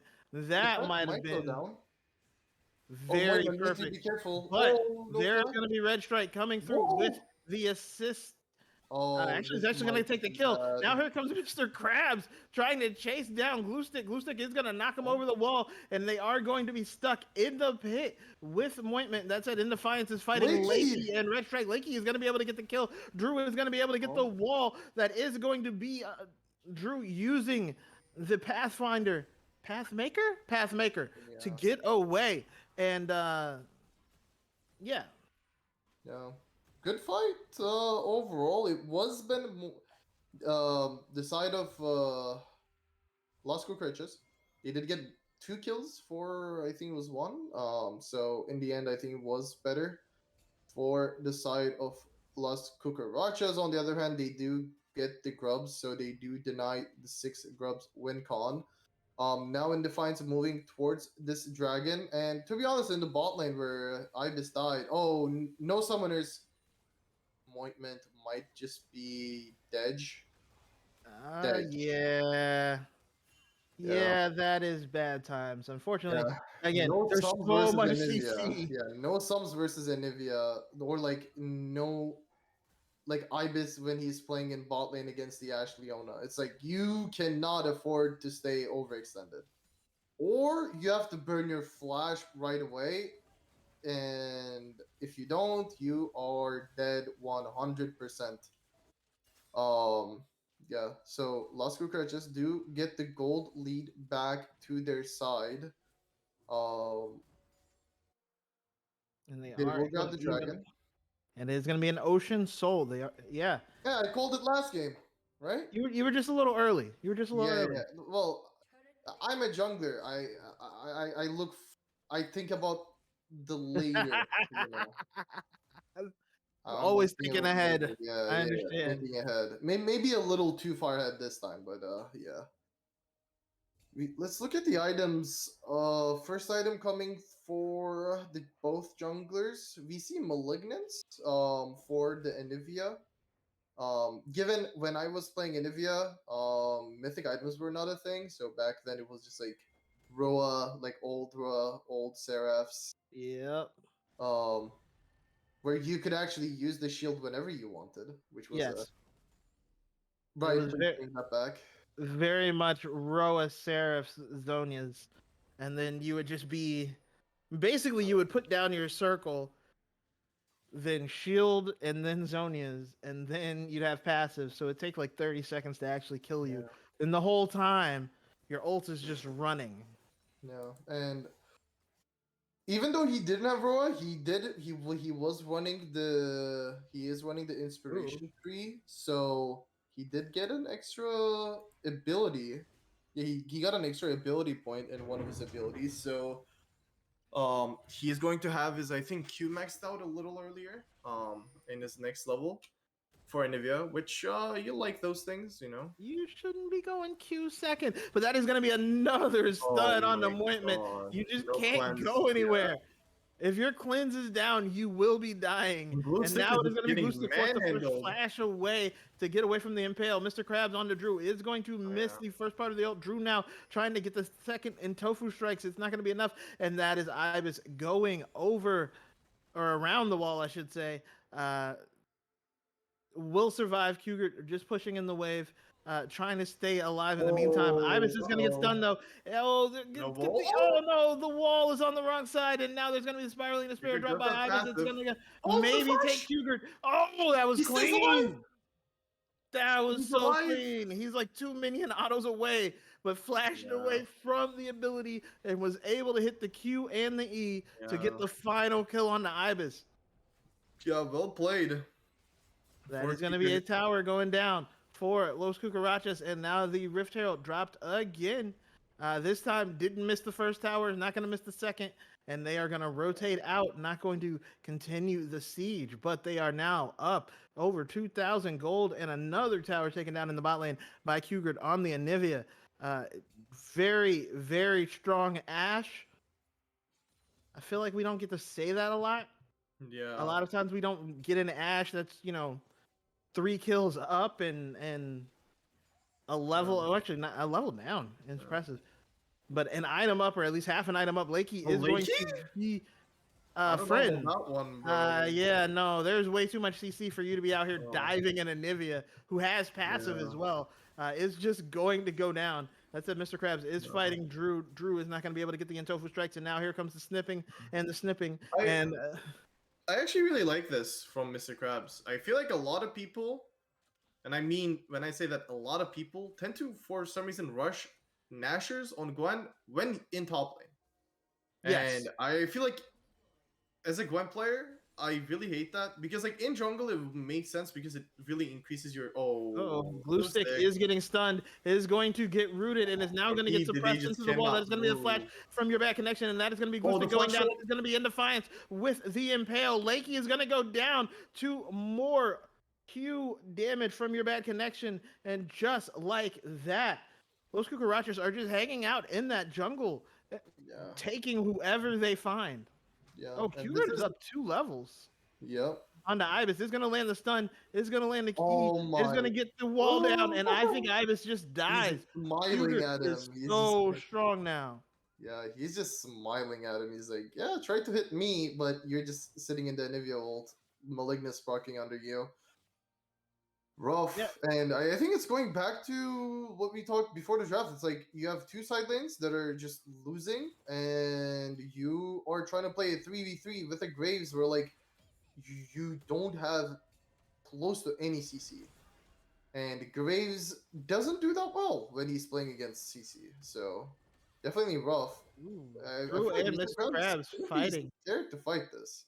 Yeah, the Cassante is actually winning the fight, and the Gwen decides to back instead, but it is going to be a dragon being started here by those Cucarachas, as they do Also, there's a have one- position. Yeah, I want to point this out as well. It's not grasp Cassante. it is an aftershock. Oh, we're seeing the engage already. Ooh, there's going to be the ults coming out, and Gluestick and Lakey unable to enter the fight. The ultimate from the bot lane of LSC, the ultimates, excuse me, are going to keep the members of Cowboys out of the pit. I'm not gonna lie. If there's not a fight in the next 60 seconds, absolutely worthwhile. They literally you can't enter the pit if you're stunned. Yeah, it's really hard for them to like face check into these objectives. Ooh, Krabs again fighting Drew. He They missed. are having a I'm bruiser pretty sure he off. wins this. I don't know why. Drew. Oh, okay. We don't win because we miss all 5. Yeah, I don't know that you win this, but Cassante is just. Cassante is a confusing enough champion. I'm never sure when you actually win it because I never know when it turns into not winning it. The thing about Gwen is just like I checked his runes and he has last stand. Oh my. Oh God. no, that's a bad teleport. Oh, he has teammates running. The teammates are Lakey, coming. That The is tower is going to go extension. down. Lakey is going to get suppressed and wall stunned. On the other side of the map, there's a Cougar solo kill. There is going to be Red Strike trying to get the ultimate going down. Drew is going to be able to go unstoppable and is going to get back to the tower. But there is an Anivia for free in the bot lane. Yeah. No, he just killed Ibis as well. And Monument is able to hit mid, but we're seeing the Baron. Graves had to recall. Varus is not able to do anything. And yeah, Ash with Kraken Slayer will be able to do enough damage. You have Gwen as well. Skarner, these are all champions that do decent damage to Baron. And they should be able to grab this. Drew, I don't know if you should be here, buddy. Ooh, the arrow goes wide, but Drew is here alone. Here comes the rest of the team, though. Now they are trying to get onto the Baron. That is going to be taken, though. Your back connection is going to go down. And here comes the Spiraling Despair. Is going to be able to take down Red Strike as well. The rest of the team is backing. 3 members of those Cucarachas will have the Baron as they try to get away. We do see Gluestick trying to chase down Indefiance, but I don't think that's going to be fast enough either. So there is a bot lane tower and an inhibitor, or not, excuse me, an inhibitor, and a Baron taken for 2 kills. Those Cucarachas still come out mostly ahead, up 6,000 gold still, but they do have Shutdown and Bounty gold and are going to be able to get one of them on that mid lane tower. I'm going to be honest. I feel like if you are Cowboys, I think you take this. My reasoning is like, that is the weakest that you will see at this team. Like, hitting an objective, not being able to turn to you freely. This is like your best bet because, like, I feel like in an outright 5v5, you can't really do much. You're not going to have access to your bed connection that easily. Because Skarner was hitting the Baron, because of the timing they had on the Go Ibis. That's the flash. Ooh, Ibis is going to barely live. Yeah, but like you killed the bot lane. The issue now becomes both of the side lanes still have Baron. One Anivia, one Gwen, and you still have the Baron on the Skarner. So if Skarner just decides to walk mid, you're just able to play on all 3 lanes as you want. So okay, my bad. Something fell off, so I had to grab. Understandable. That said, it does look like the Gwen does not want any parts of the Cassante. Does back away even with them. He had item, right? Okay. He finished a full item, so that makes sense then. Yeah, especially with Nash's, now he can cut down those stairs. So Moiment. Oh, the ult goes wide. That's it. Whitman is going to get hit with another ultimate. Is going to be forced to cleanse away, and they are going to move into the mid lane. Cougar hanging out here in the bot lane though with Ibis and Gluestick to answer. Okay. No pressure whatsoever. He has Magi's, which is interesting. Yeah, has a 9-stack Magi's. Fight it, Mr. Krabs. Fight it. He is fighting it. That is going to be the counter for blocking. That is going to be the all-out coming out from Drew. That said, the ultimate is going to miss. And now then, ooh, yeah, there's the second needlework. Mr. Krabs is able to kill Drew, and we do see a Cassante actually die in a 1v1. That said, Indefiance is going to go down on the other side of the map, and they are able to at least repel the siege for now. Cowboys still hanging on. Yeah. That's what I was telling. It's like, even if Cassante can tank you for a while, especially like early on with like the Broken Shield, the more you fight Riftmaker procs, Conqueror procs, you have Last Stand, even if you get low, you just win as Gwen. Like the long fights are Oh, he missed Lakey. the stun though. He does dodge the stun. Is That's a going to lot of still take damage. yeah. That's a lot of damage. Loses about half his health there. Your bad connection pushing in the mid lane does have the Infinity Edge now. That said, there's only a Blade of the Rune King available from Whiteman. Looks like going for a Wit's End as a second item, but is not strong. That said, Glue Stick trying to clear this ward. Clearing wards is actually not fun as Graves, thanks to the reload animation. It's just like, yeah, really good vision coming in from Red Strike, setting up the whole bot site. They know what the enemy team is doing in the bot side jungle at all times, and they will be on Soul Point. And this is a pretty nice team to have Soul Ocean Soul on. You want to perma fight. You have a lot of people that want to stay melee into them. The Leona, the Skarner, the Gwen get a lot of value out of the Ocean Soul healing. Um, Interesting. and Kubert looks like he's going for a Rabadon, is that death right? cap. Yeah, not going for the Zonia second or some sort of anti-heal or anything, going straight into a death cap. Yeah. That's a vibe. I think it makes sense. Like normally, I think in a regular game where the draft of the enemy team is a little bit more different, Zonias and all that makes sense. But you're not really under pressure, like as Anivia this game. Like you have two people that can sit in front of you. There's no backline access whatsoever. You just need to kill them as fast as possible.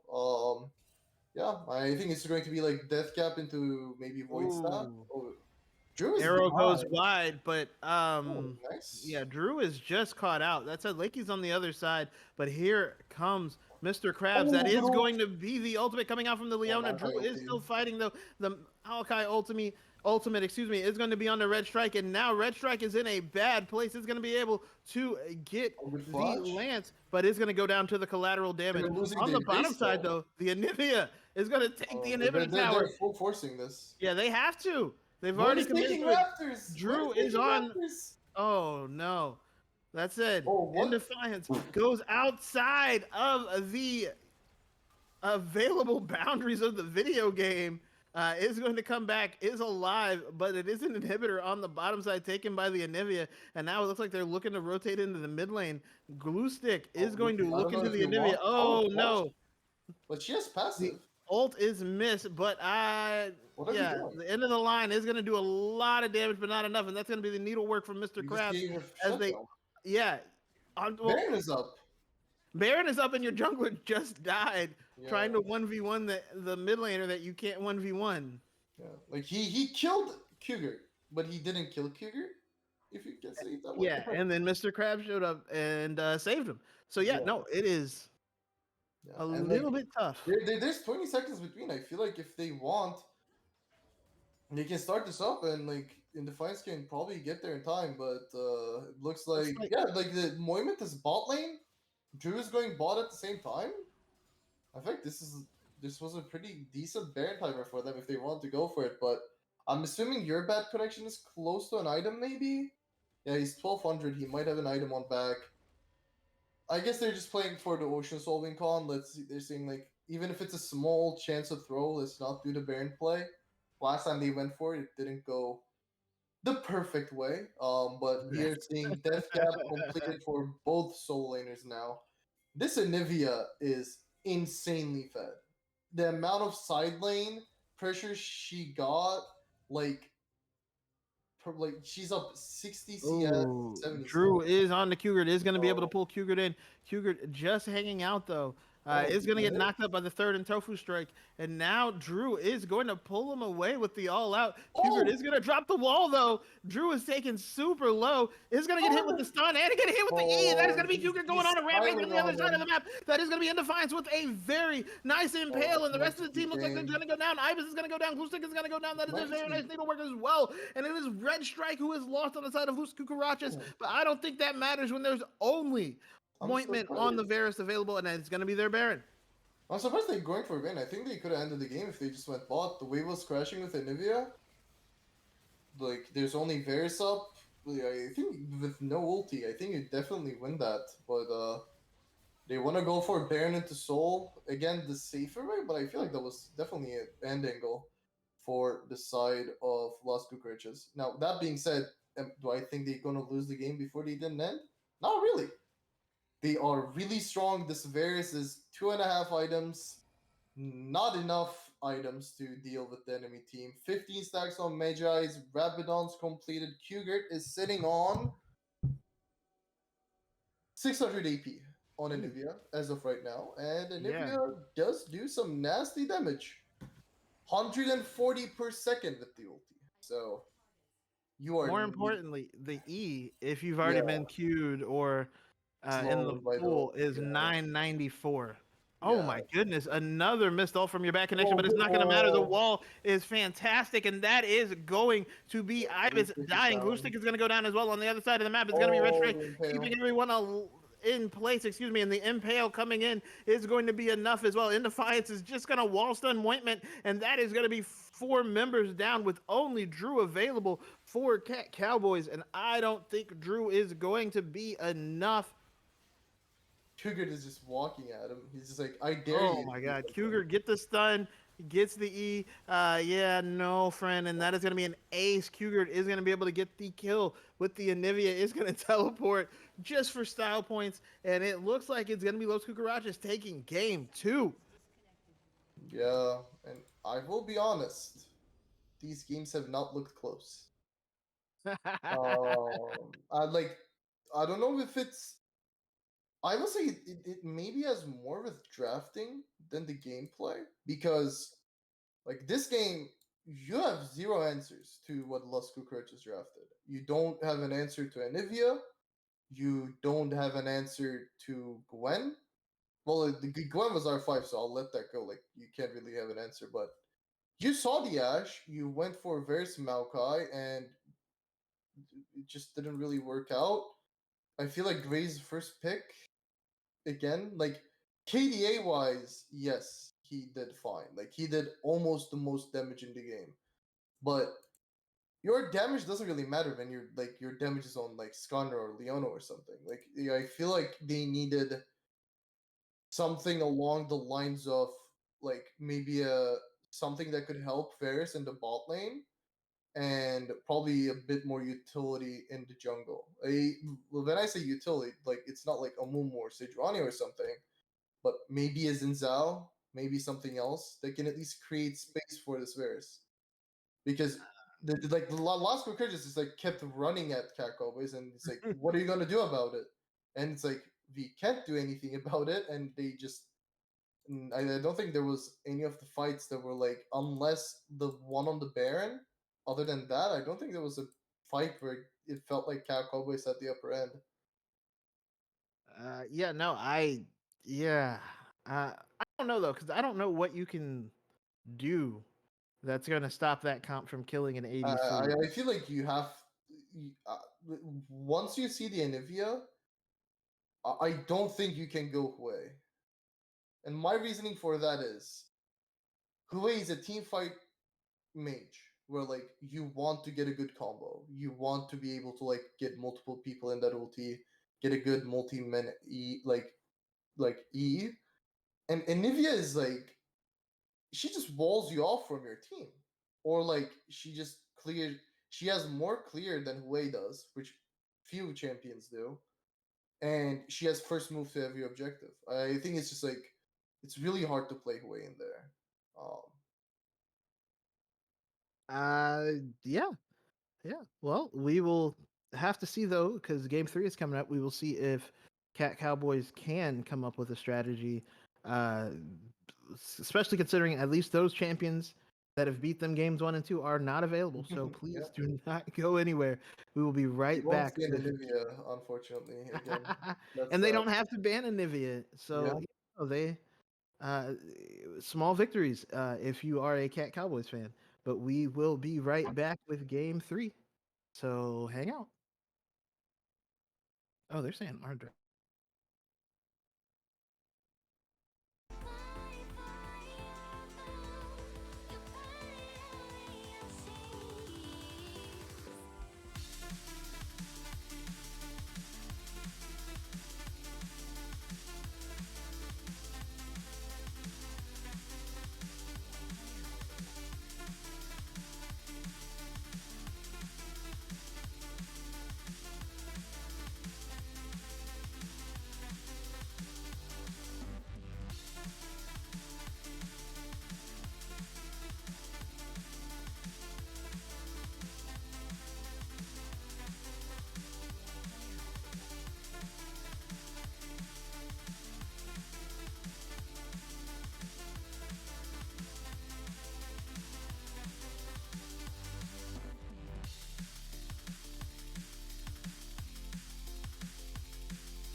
Walking around in the circle of life, doing the things I know.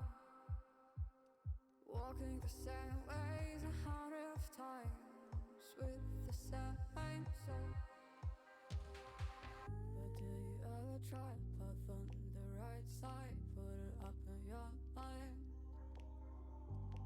But do you ever try to path on the left side, put it up in your mind? It's gonna be alright. You run, try, roll your mind. You run, try, roll your mind. You run, try, roll your mind. You run, try, roll your mind. Seeing all the watering fill in your eyes, doing the things they know, talking about the same old stories they've heard about the people they think they know. Oh, wait. am I back. actually lied. I said I was ready, and I am ready, but I didn't update the names here. Cat Cowboys actually chose red for game number 3. So ignore the things in front of your face right now. That just- makes a lot of sense. Watch me do this live. It's actually But we 0 do on that have- side. I was gonna say we do have the Braum band and the Nocturne band coming in, as well as the Victor. That's gonna be super weird getting used to looking at the new Victor's splash art, because yeah. But on the other side, we do have Las Cucarachas banning out the Syndra and the Diana and the Ari. Ooh, a lot of mid lane bans. And that is going to be the Orianna picked first pick. We were talking about this last game that Orianna would have been good for Cat Cowboys, but now Los Cucarachas has it. But it is going to be a Nautilus Kaisa. I really like that. You know what Big I've fan been of that. thinking watching these drafts? I've been thinking that Las Cucarachas came into this prepared as fuck. They came in Oh yeah, here- they are ready. I think UBC and that team cooked up 5 separate team comps with 50 different champions that they want to play, because they are instant locking in good comps in every single game. That is not I surprising. think, like, knowing David, like UBC, I feel like they actually did that. That does sound on brand. Because all these comps have been good, they've been clean, and they haven't really like hesitated much in during the picking. I feel like they're madmen and came to this prepared as fuck. That does sound like, yeah, that sounds on brand. Not surprising. Bro, chill. Knowing in Defiance, knowing UBC, knowing Red Strike, I think that's very possible. And they also know Cat Cowboys pretty well. But let's see, can Cat Cowboys avoid getting swept here? Is Crawl still? Oh, Crawl is in the bathroom still. I just realized we just started. Yeah, he is in the restroom. Did need a little bit of a longer break. Did you see They my are- message in the chat, by the way? They are pretty hyped. I did not. Hang on. Oh, that's I yeah. feel like there's a returning Crawl right there. That's what that Okay, sounds like. I'm sorry. Yeah. Oh, Draft has my God. started. Draft has started. Okay. You missed my commentary there, Crawl. I was saying that from what I've seen from these drafts so far, I feel like Las Cucarachas came into these drafts just super prepared. Yeah, I feel like they just have a really clear game plan of what they want to do. Right. Because like I don't think they're drafting like that. How can I say? Reactive. They just have like, okay, we want to play a full CC team comp and then like just get counter pick on top. Or Right. like game one, they had Ooh, some Lee Sin Spice. yeah. I feel like this game looks like with the Fizz, with the Lee Sin, Cat Cowboys are like they're throwing everything at Las Cucarachas. It's like, okay, we have a Fizz, a lot of kill pressure in mid. They're going in. Kaisa and Oliver, you know. But again, they feel like Las Cucarachas, like Here's the I feel like the issue here again is just like it's a more from the looks of it, it's like a more all-around team comp for Las Cucarachas. I'm good, but does Oriana hate the Fizz matchup that much? I feel like I of feel like all no. mages in mid lane, Oriana has like of all the different mages that really hate going against Fizz, Oriana's like one of the ones that hate it the least because of her E. Yeah, like not Yeah, I only feel- the E, you can just like kind of constantly poke. Right. Obviously, Oriana also has like the AP on the auto attack, so like you do Right. a little bit more damage with your autos. You can do like the quick QW and then get your E back, and you Yeah. have your rotations way faster compared to like let's say a Syndra. Right. Okay, Las Cucarachas are like they're coming at you. The Shaco. You mean Cat are Cowboys? fun. That's Cat Cowboys Oh over yeah, there on that side. yeah.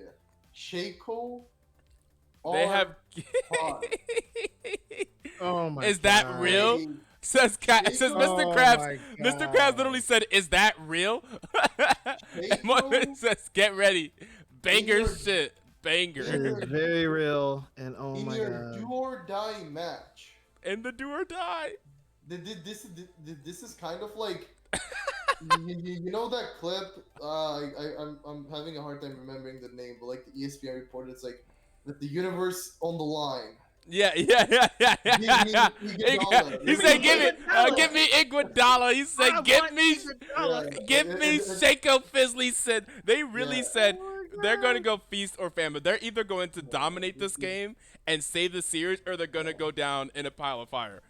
And Because- I'm pretty much sitting here like Stephen A. Smith. It's like with like really Yeah, like okay. sure, but like Is Kral joining? Oh yeah. oh okay, yeah, my bad. Moitman said I he's was fighting for thinking- his life in the bathroom. I'm not gonna lie, I was, Yeah. but I won't go into detail. Okay. Okay. Yeah, Well, this yeah, is a bold do or die comp here from Cat Cowboys. I Well, will say. they're pretty much the issue that I see here is like you have Kaisen Nautilus, you have Fizz that can follow, you have Lee Sin that can follow, and then you have Shaco, which is like, what do we do with Shaco here? I don't even know where Shaco's going. I'm hoping it's I think maybe Shaco top top. clearly, but yeah. yeah, because like at least he can like put the boxes down, like throw Darius off, but I don't know. Like the thing is, Las Cucarachas don't even care if Darius is strong. Like the whole team comp is pretty much like we have perma range advantage. Every time you're in like hit range, you're gonna get hit in bot lane. Caitlyn insane range advantage over Kaisa. Zyra will every time Nautilus wants to walk up for a hook, he's like, oh never mind, I don't have half my HP anymore. Especially in the early game. Yeah. And then you have a Xin Zhao, which like in my opinion, like the most broken jungler in the game right now. Like, his Okay. early game power, Even more broken than Warwick with the changes they made to Warwick.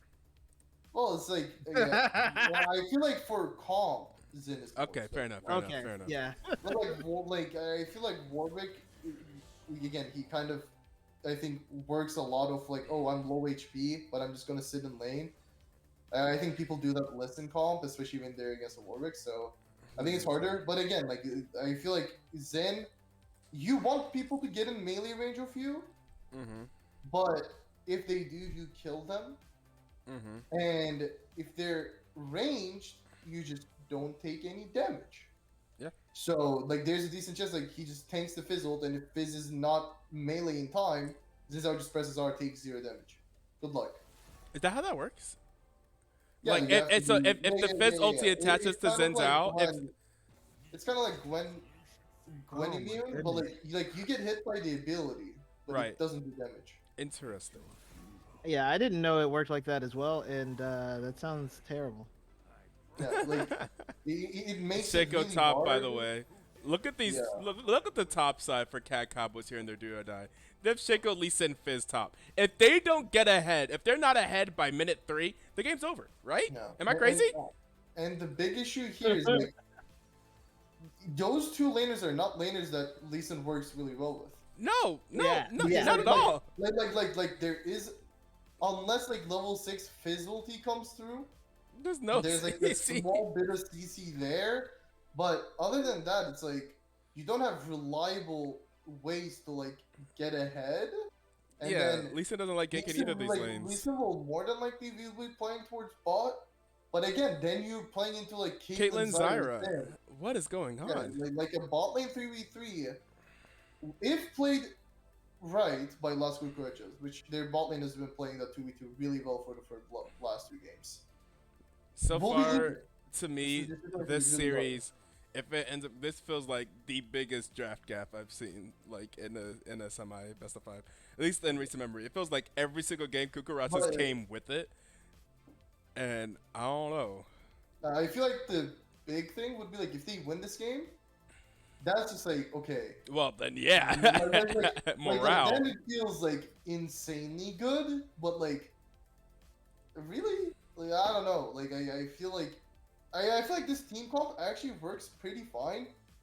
If you like, let's say you have an Ornn, because like Ornn provides that like long range engage with the ulti, but like you put some pressure on the Caitlyn Zyra, it allows Fizz to maybe go for a flank.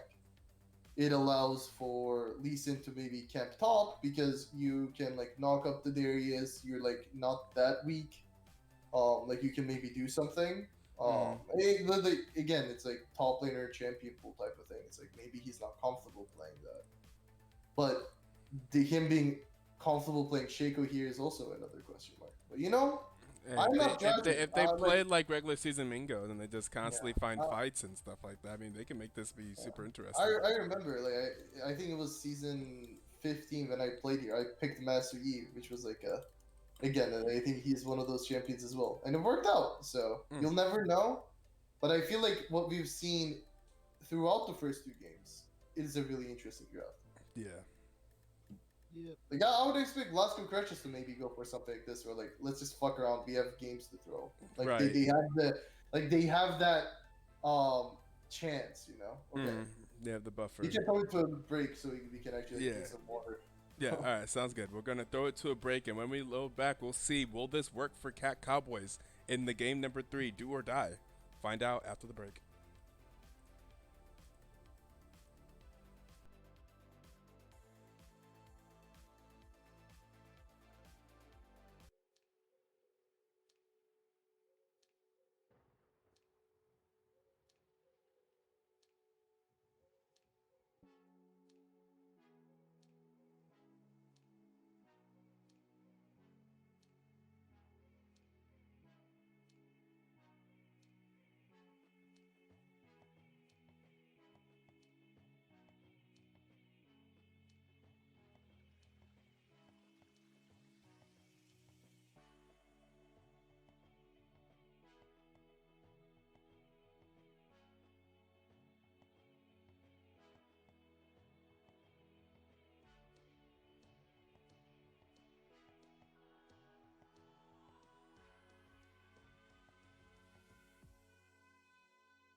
Yeah. I am right now. All right.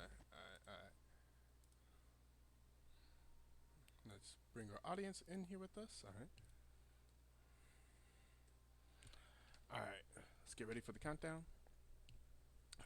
5, 4, 3, 2, 1, play. 6, 7, Yep. 8, Yep. 9, 10. All right, let's get into game number 3 between Las Cucarachas and Cat Cowboys. Las Cucarachas leading 2-0. Cat Cowboys drafting a pretty crazy comp to see if they can pull off the reverse sweep here in game number 3. It's all do Well, or it looks die. like we're getting a trade of sides already.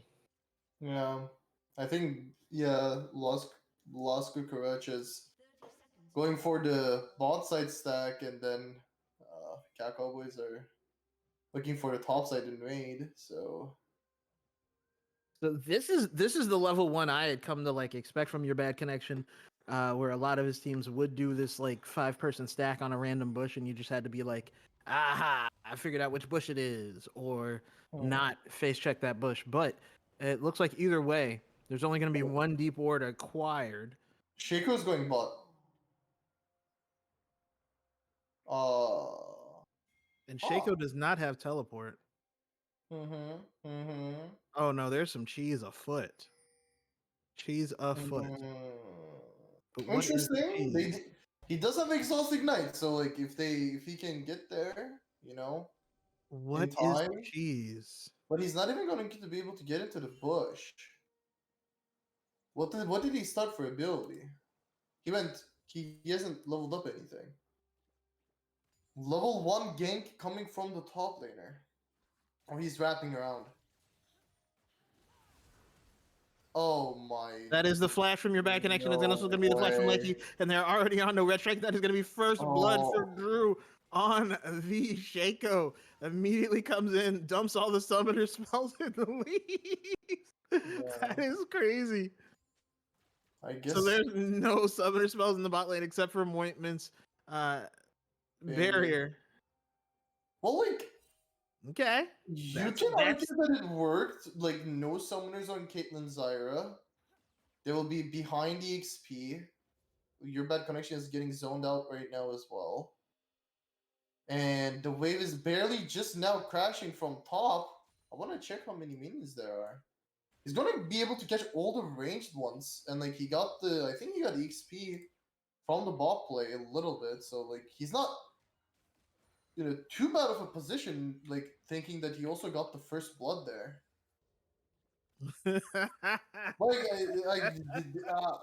If they needed something from this Shaco, this was it.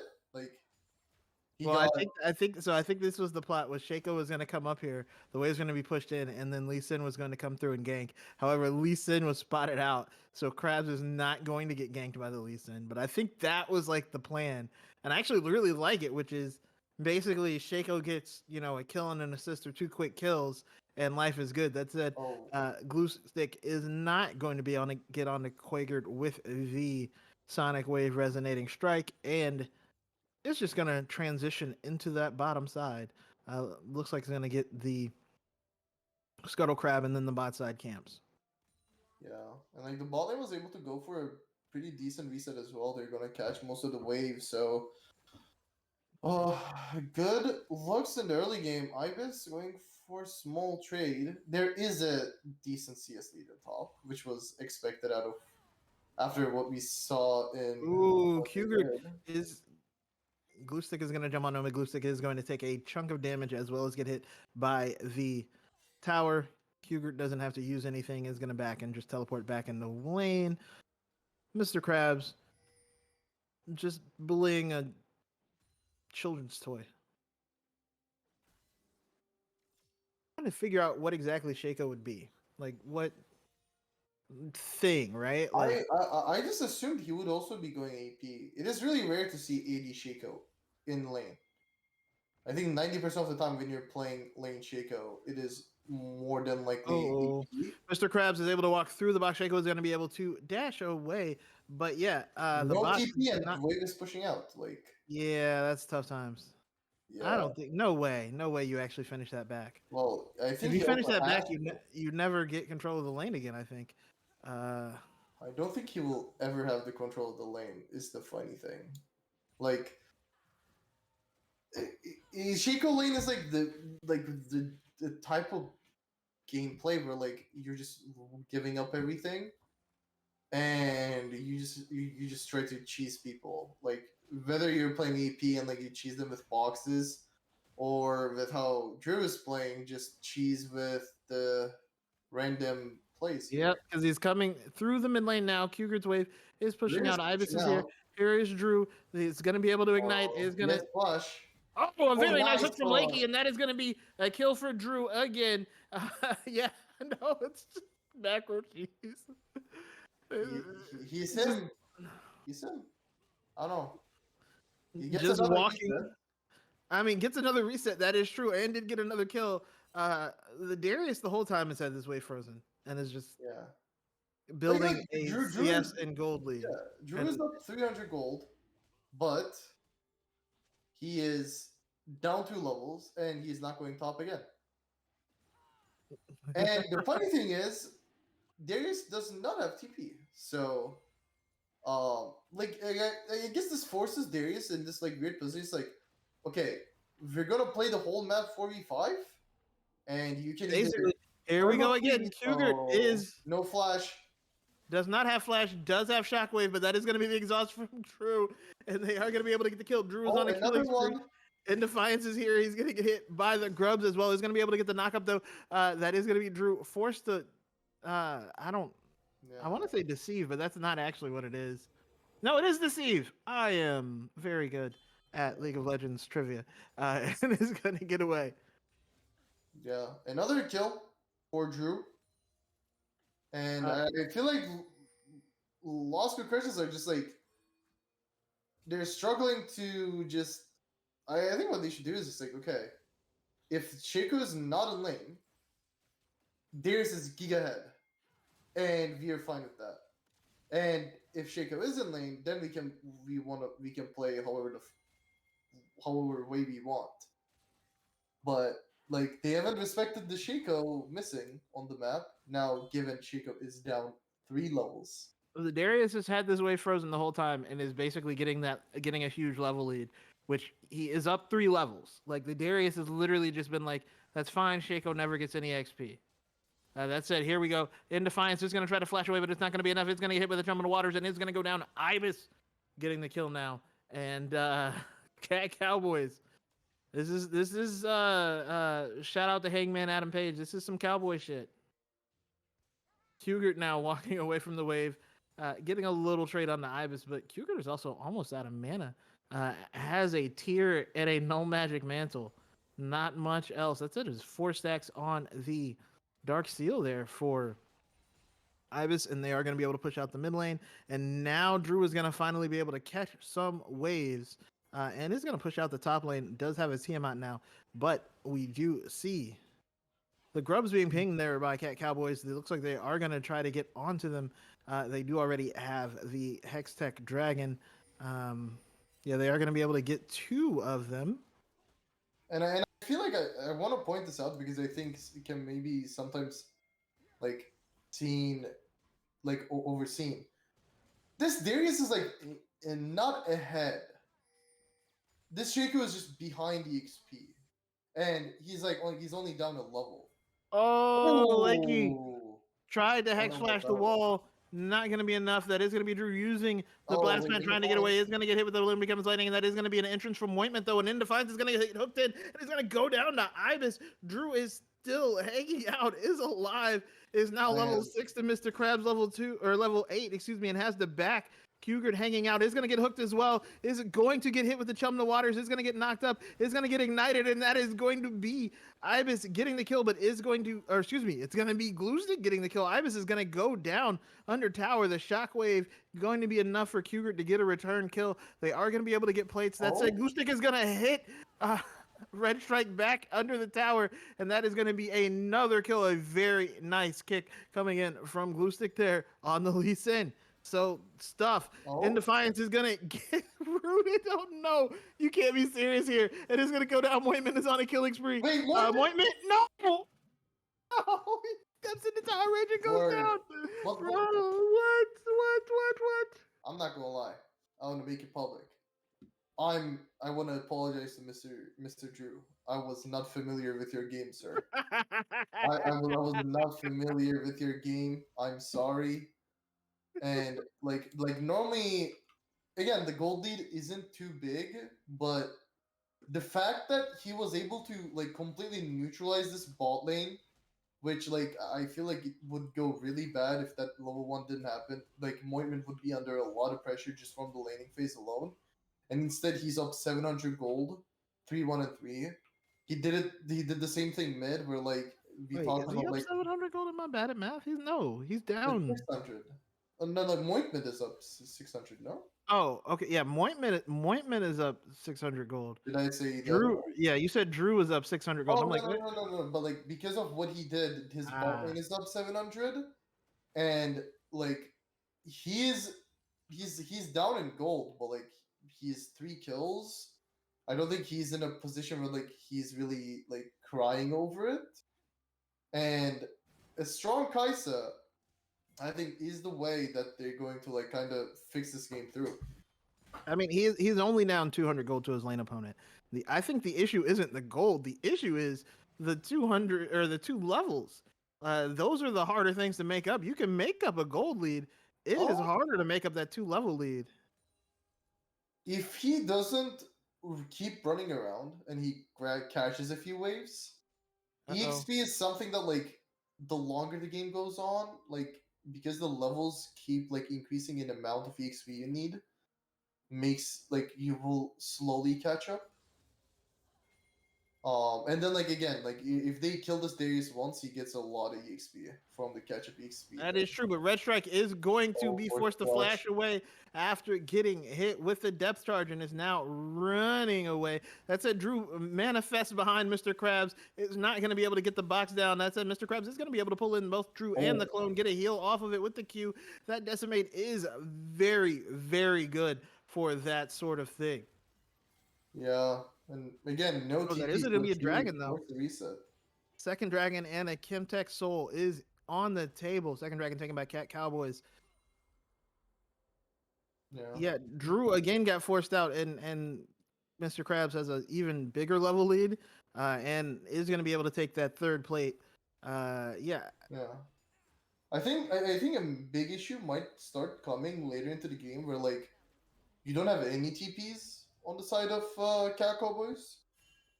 Well, But they do have Ooh. like kill pressure with like on the side with Fizz, so I don't think that Oriana with the TP will be left like to herself. Like there will be a lot of pressure on her for the most part, especially in a 1v1 lane. But with how it is right now on the map, we see the bot lane from Cowboys moving up to grab these grubs. They will go up to 5 grubs. And it looks like, are they looking for a dive onto the Fizz? I'm not sure if that's a champion that you want to dive. Yeah, I think that was a thought, but one, the Fizz backed away, but two, I think everybody kind of decided let's not. But that said, there's going to be some plates going over to your bad connection and Red Strike, and here comes the Fizz now. Fizz is going to get rooted. Is going to be able to get the Chum to Waters under Red Strike. Is going to flash over. Is going to get the Ignite down, but is going to go down very well done there by your bad connection. That said, Cougar is getting dove. Does use the Shockwave. Is going to be able to stay alive. Mointman is going to get away. In the meantime, it is a trade of a mid laner for support with Drew and Mointman hanging out nearby, trying to get away from Indefiance. But now Mr. Krabs is going to come down. I don't know if he's going to be. Oh, he's got the Ghost as well. Drew is going to get knocked up. Mr. Krabs is going to use the Flash. Oh, a very nice barrier, but that's not going to matter. Mointman is going to go down eventually to the bleed. Yeah, it goes down eventually to the bleed. The Shaco gets away, but it is Mr. Krabs now entering the chat, has shown up on the kill participation board, and that's going to be a problem. And yeah, a little bit misplayed. I think the blast plant actually sends Mointman a little in no man's land, and then he had to like walk back, and then by the time he was able to get to meet up with Drew again, Mr. Krabs is already running down. The hook does run wide. Red Strike is able to get away. Drew hanging out in the river. Looks like there's going to be a Rift Herald in the future for Cowboys, or a Rift Herald fight in the future. That said, no, they're actually down 3,000 gold at this point. Ibis and Lakey trying to find something they can set up. In Defiance is hanging out nearby. Mr. Krabs is here as well. Mr. Krabs is 2 levels up on everybody, not just on the Drew, but on everybody. Does have that level 2 ultimate already. Had said the Noxian Guillotine on cooldown currently. Did try to use it to kill Mointman and was unsuccessful. Is going to get damage onto Lakey. Lakey's getting taken super low, and now we do have Defiance entering the fight. Your bad connection is going to go down in the first time. Mointman is getting damage down as well. Glue Stick trying to stay alive. Red Strike is going to be able to take down Lakey. Glue Stick is trying to take down Defiance. Defiance is going to be able to finish the kill, though. That is going to be on the other side. Mr. Krabs taking down Mointman, and now it is just Drew hanging out, and just Drew going down. Cougar the whole time on the other side of the map. That is a 4v5 that Cat Cowboys just lost. Yeah, and the cheese early game is kind of showing its effects here. Darius, I feel like they lost so much of just like moving the bot lane to Grubs. They lost the full first like turret to the Caitlyn. Then Darius was able to get the top turret. Like you made that play for 5 Grubs, but you lost so much on the map, and afterwards you get aced. You're gonna lose another turret here. They're losing the game of pure CS and a very nice combo from the Caitlyn, and that is going to be your back connection going down. A very nice route as well coming in from Red Strike. And even though they didn't get the chance to be annoying in the bot lane, they're still an annoying bot lane. The Caitlyn, Zyra getting the kill on Glue Stick, killing the Lee Sin, and now we see Mr. Krabs running away from the top lane as Mointman is here defending that tower. Yeah, the gold lead's 8,000 gold now, not $8,000. And I might as well be. Yeah, and I feel like the big issue here is like with Lee Sin also going for like Eclipse first item, which I don't think it's wrong, but like this is like one of the games where like maybe I just do like Sundered Sky and then more Bruiser items, because with Eclipse on Lee Sin, a Profane Hydra on Shiko, and a Lich Bane on Fizz, there's not a single person that can take damage. Like, the only person that can maybe absorb some sort of damage is Lakey, and Nautilus is not your preferred solo tank. Like, maybe if it's an Alistar, maybe it's like a Leona that can stall a little bit more with like her W and stuff. Maybe. But Nautilus, you're just basically like a hook. You're just hooking people. Uh-oh. Here we go. Here is another fight. Mointman is taking a little bit of damage. That is going to be the ace in the hole being used on the Ibis. It is going to be blocked by the Glue Stick. That said, Lakey is just down. Mr. Krabs going to be able to get the Noxian Guillotine off. Ibis off to the side, but now they are looking to drop the Rift Herald and take the mid lane tower in Defiance, trying to fight multiple members. Drew trying to chase them down. Your bad connection is right there. Drew gets knocked over the wall. The Chum the Waters does miss. The clone does manage to hit in Defiance. The Rift Herald is stopped for the moment, but it looks like you're back in. Oh, there's no more minions. Very well done by Cat Cowboys, able to clear out the minions in the mid lane. But the siege is continuing actually from Las Cucarachas. They decided, we don't need minions. We're just going to stand right here and dare you to do something. And I don't think Cat Cowboys want to. No, the Nautilus is just standing there like, let's dance. Drew looking to get in the back line. That is going to be the Nautilus hook on to Defiance as well as the depth charge. Your back connection is going to go down. Ibis is going to be able to get one. Ibis is going to be able to get two. And that is going to be Glue Stick taking down in Defiance as well. Now it is 18 minutes and a bunch of kills to claw back. Some of that lead is now down to 7,000 gold. And they are going to likely be able to get the mid lane tower as well. So Cat Cowboys, very, very good timing, waiting on the perfect time for that hook. And now at least able to get some gold back in their pockets. Get a couple bounty shutdowns. Oh, it's going to be good, but nope, never mind. Mr. Krabs is here, and they don't want to deal with that. Darius, there's going to be the ghost coming through. Mointman is going to be forced to flash over the wall. Yeah. I feel like that whole sequence after like getting the kill on Lakey from Las Cucarachas, it was good until they overextended with like no. They're just walking down the mid lane though, and they are going to be able to take this tower. That is going to be a missed ultimate coming down.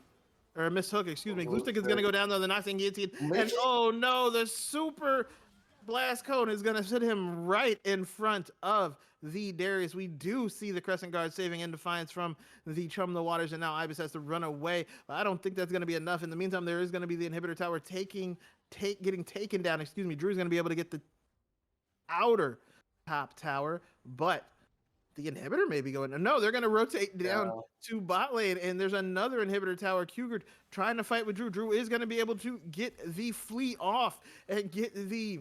Oh no, the shockwave hits nobody. That's also a lot of damage onto the clone. Cougar and your bad connection are still alive. That said, Drew might be out of tricks. Is walking away. Does not have much else to chase after them with. That is a very nice route coming out from Red Strike. Is going to hit Lakey. Lakey not able to answer. And there's finally a back from it coming in from Las Cucarachas. Yeah, and unless I feel like Las Cucarachas are like overextending a lot, like winning a team fight, getting a turret, and then like overextending for the second one, just for pure greed. Unless we see something like that, I feel like it's super hard for the side of Cowboys to like realistically do something. Remember earlier, Drew's down 5,000 gold now. Yeah, well, like I meant like the early game went well, but like he kept running around. Like he's just down 120 CS now. Initially, he was down 20.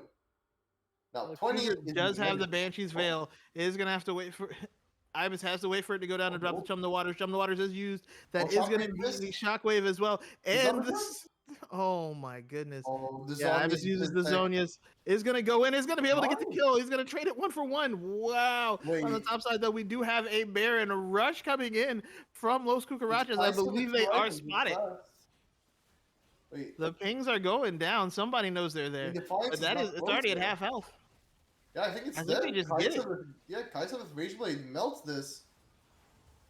Cowboys are saying, we're not out yet. Lakey is possibly dead. Drew is going to have to use the deceive to get over the wall. Lakey is able to get away, and now he's got a Spider-Man out. Your bad connection using the ghost trying to get there. Lakey still might be in a bad place. Is going to Spider-Man. That is going to be the ace in the hole. Oh my god! This shield keeps him alive, so yet again, Cowboys, another reprieve. They pretty much get away with murder there. They got Baron, didn't lose anyone for it. They're gonna lose Dragon for it, but like, still, you take that if you're Cowboys. The gold lead is down to 6,000. Yeah, they are fighting. Drew is going to deceive over the wall. There's a pink ward there. Is trying to get on your back connection. Gets a ton of damage. Is at least going to be able to get the kill. Mointman is hanging out nearby. Red Strike is trying to stay alive. Is going to get hit with the Resonator Strike. Is going to use the exhaust, but it's not going to be enough. And now Mointman trying to get away from Mr. Krabs. They're kiting him out. Mr. Krabs is in the middle of a bunch of members of Cowboys, though, and is going to eventually go down and get the shutdown cold. And they're able to take 3 kills. Oh my goodness. And now they have Baron. They're going to be able to walk down the mid lane. That's it. Somebody's got to go answer Cougar in the top lane. It looks like it's going to be a couple members going down. Oh, no. It's just going to be Glue Stick. They are going to be able to take the tier 2 in the mid lane. And now they are onto the inhibitor tower. In Defiance is going to go on to Mointment. Mointment might be in trouble. Is going to be able to use the barrier. And might say, like, no! The wind becomes lightning.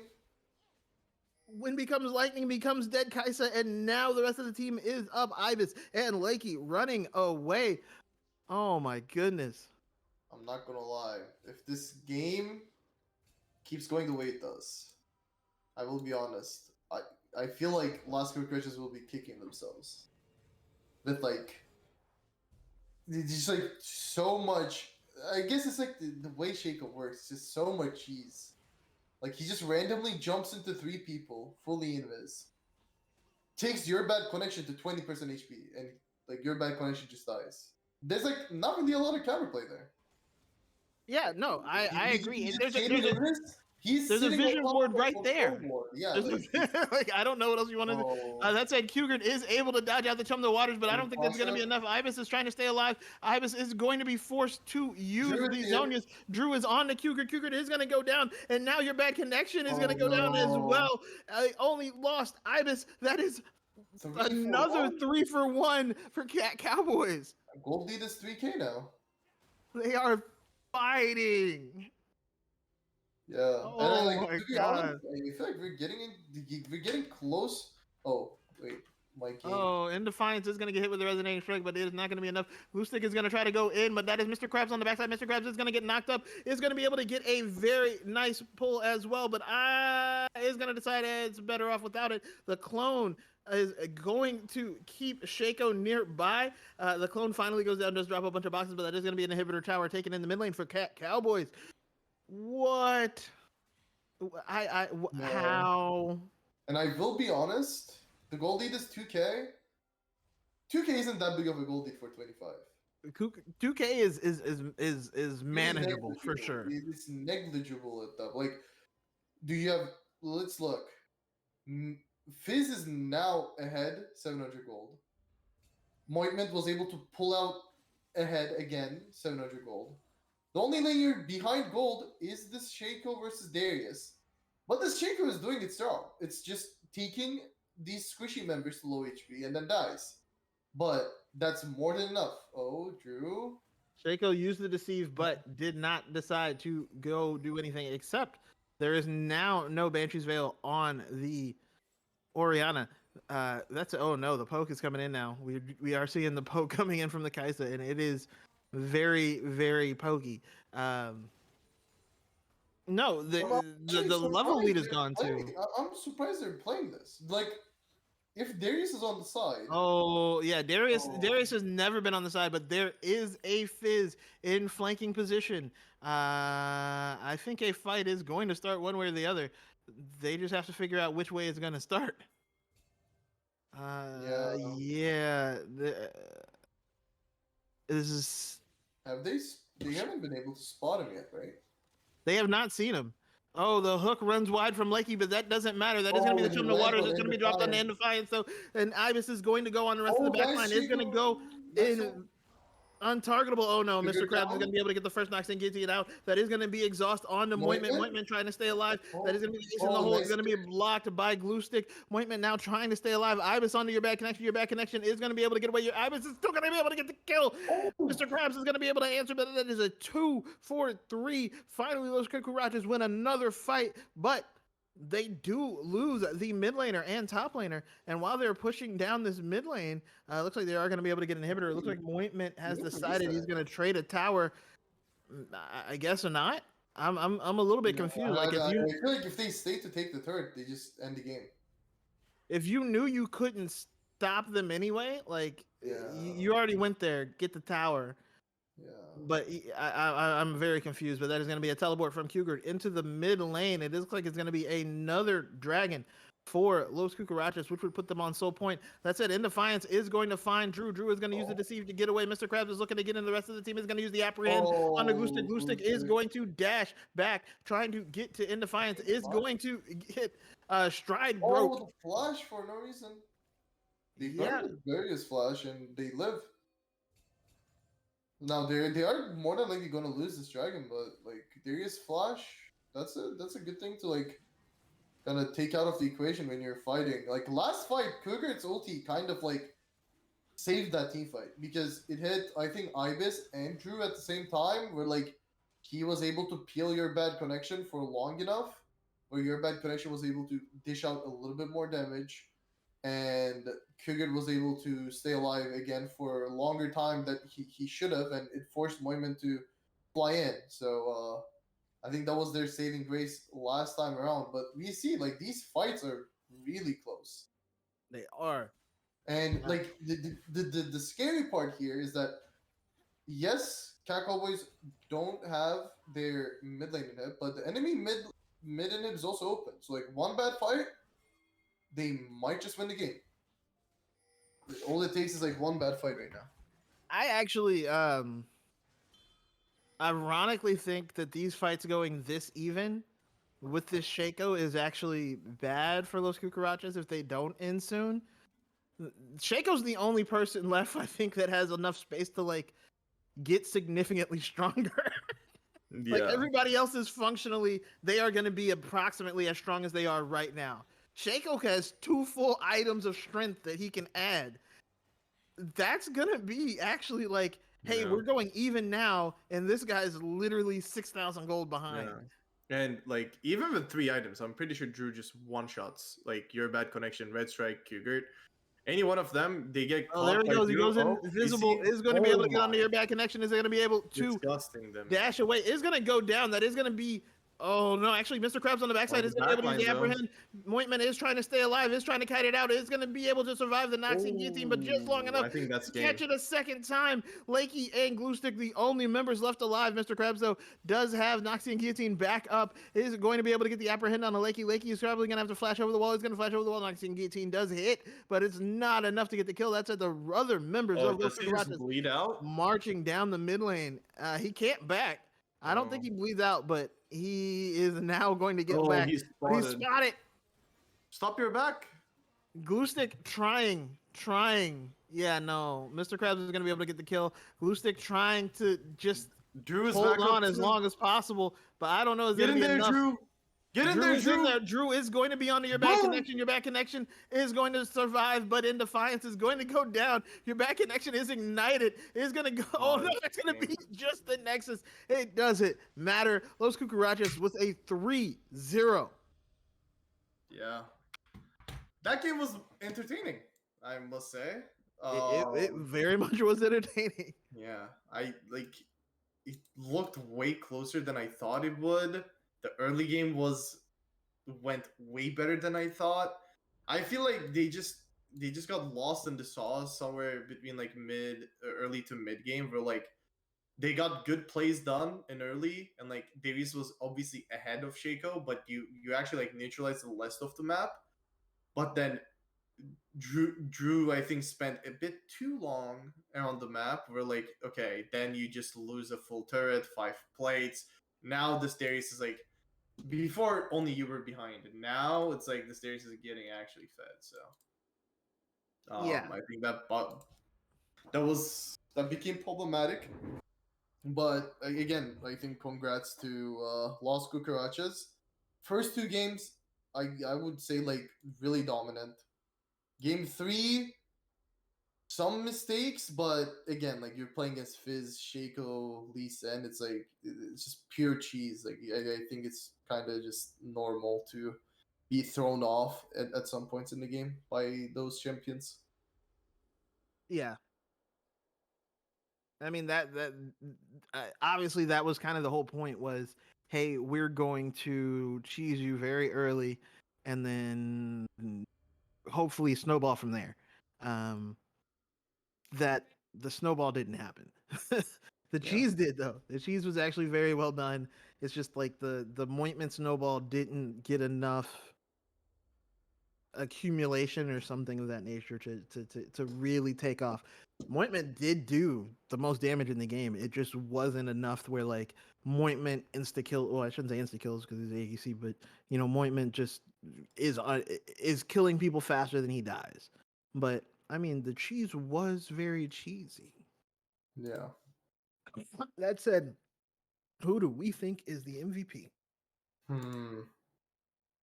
Now that is, I think, a hard one because I feel like until game 3, I think I would either go your bad connection on or Cougar. I like your bad connection at insane game 1, good Yeah. game 2, and then game 3 the cheese happens and like he wasn't able to, like I can't really mistake him for it.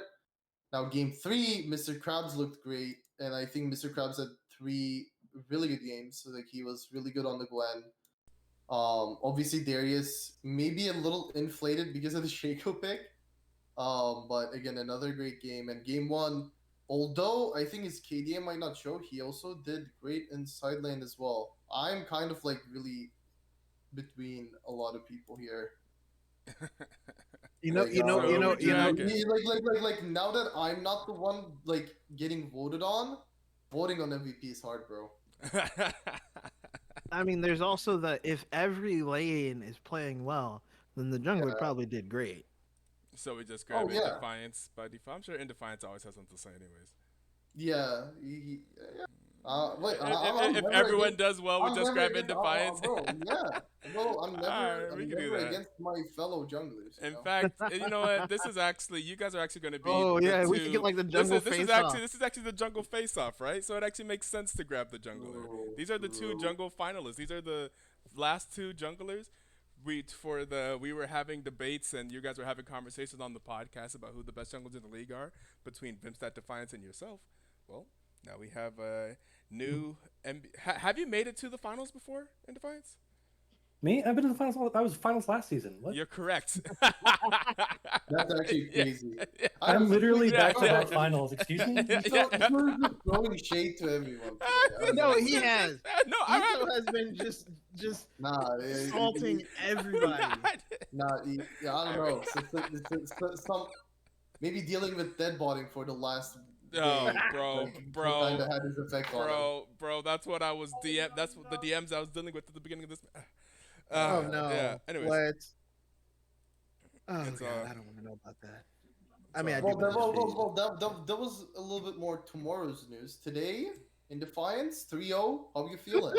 true. Feeling? I mean, like, I felt like I was playing more my actual game 1 and 2, and then game 3 was just fucking annoying. Like, game 3 was so annoying because it's like, I definitely think I needed to slow down and not position some of the way I did, but they also got away with like 1 HP half the time. And like, it just kept happening. And like, you know, I think Jack said something, which is Quaker, by the way, said something about like, oh, they keep sending double the members every time like we're anywhere. And I was like, well, really, it's 2v5, so it's more than double. So it's just basically we just had to keep slowing it down and like keep our mental into it. It was definitely just like super fucking annoying, It's but a we mental knew that game. we'd It's scale at basically some point. mental warfare when you're playing as Shaco top. I definitely agree with that. Mhm. At least the way Drew was playing it, especially. Yeah, I definitely think we left some things on the table because of how we knew that we could win late, and I think that the disconnect is what really kind of screwed us early. But then we just made sure to like, you know, make sure that Darius was around, that we had our farm numbers higher up, and then like we knew that we could like at least match gold, even though we kind of entered early.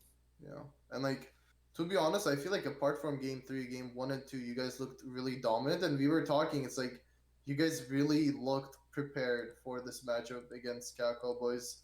Was there like any specific, like I guess preparation, or was it just like you guys playing just your own game? I think that there was definitely like pretty good preparation. I think you guys probably noticed that we locked in stuff really quick. Like we kind of Yeah. knew what we Yes, wanted in our Yeah. matchups, and like I think that we mostly just got what we wanted. I think we just prepped like really well, but we spent like a lot of this week prepping, which is like better than the other weeks. And like I think it's also one of those things that we didn't really get to like scrim like almost at all during the season. So basically, like now that we're actually getting scrims and now we're getting games and we're being more consistent, I think like we're just being overlooked. And I'm not too surprised that happened again like last season where we got overlooked. Then we ran the gauntlet. Then we like ran over Cat Cowboy, because I really think that Cat Cowboys like last season. I don't think they overlooked us this time. I think we just prepped really well. Like I think we just prepped super well. I think Cat Cowboys are still like super good. Sometimes like I didn't matchups, you know, remember can that just be this people was- against each other. But I think they looked past us last season. So This was the semifinals matchup from last season. I forgot about. that. Yes. You Yep. denied them finals 2 seasons in a row. wow, Ooh, yeah, that's well, tough. yeah. But I mean, I definitely think though that they're still super good. I just think that like specifically, we just had an answer, and maybe that's just me and Rohit's like draft prep has been really good to them. And then like when you have people like your bad connection, and I don't know, I just felt like everyone like played like super well that series. And like honestly, I think Edward can play, who just Mr. Krabs can play even better, and I think he still played well. Yeah. Yeah, so we have Yeah, I Mr. agree. Krabs coming into the lineup today. I was looking, I was like, oh, this is the most even lineup that we have. This is everyone on this team is on this lineup right here is 1 point. Every single person. Right. This is the theoretical. How I've been saying, what's the average BTL like rank for the season? It is literally Las Cucarachas right now. That is exactly the average. That is. I think for the exactly majority this of last person. season and the majority of this season, I think both rosters I've been on have had the lowest point totals until like we traded in Jack and like Mr. Krabs, like, you know, came in, whether it be from like just computer issues and just like other things, like, you know, we just went with something a little bit more stable and then found that's worked. So Well Yeah. done, well done. Solid player in every single role here. Mhm. Las Cucarachas, I think, is a really well balanced team right now, and you guys going up. What do you guys? So, I mean, these are the finalists. What do you guys? Did you watch the game yesterday? The games yesterday. I did. Cucarachas watch the games yesterday, and did you have a? Yeah, we definitely watched the games. I am looking forward to the matchup, especially because like I don't know, I'm not gonna lie, I kind of expected Boros to just like completely kind of punch Mingos in the mouth. I expected 3-1, and the fact that they didn't is kind of interesting. But it's just the Mingos, right? Like when you play the Mingos, it's going to all games, I think, and like that's just I think that's just the way playing against the Mingos is. And I'm happy it went to all games because then like that's when like the banter and the shit talk and then like whatever. Oh my But god. I literally I'm not gonna lie, I legit think that like maybe Mingos could have pulled it out, but I almost think that the last matchup between Poros and Mingos made you guys completely mind control DDS and like he was trying too hard to make a statement rather than trying to win the game. Hmm. Hmm. Yeah, maybe. I don't know. I mean, I think you played like super well and like punished his aggression, but I mean like that man was playing like perma pushed. Yeah. Well, to be honest, I think at least for our match against Mingos, when we first played them and lost to them in regular season, because like that was after I joined, it looked like I wasn't sure how hard they played through bot, and like I just like saw like okay they're perma ganking bot every time, but their jungler was full clearing into bot, so it's like there's Yeah. like that small timer where like I think even on the Sinzao game that I played, like he was still on the blue buff when I ganked and like we killed them. So at least like Yeah. there was like small opportunities. Mhm. But yeah, I think that matchup was fun. I think our matchup will be a bit more interesting because now we're going into this with like we beat you guys in the regular season, but Yeah. I always think of this like regular season doesn't really matter, especially in a league where like you make it to at least gauntlet regardless. So Yeah, like I'm not gonna lie. I was heavily looking to playing against you guys because I heard you in the podcast being surprised that I was the first All Star, saying that you didn't think I was that caliber for it Right, because of the right, matchup. right, Okay. right, And you know, right. as Here somebody we who's definitely reached more go. finals than you, I'm kind of ready to Here smash we you to the ground. go. Okay. All I'm gonna say is Here we go. I didn't play in BTL that long. That is fair trash talk. I'll give you that.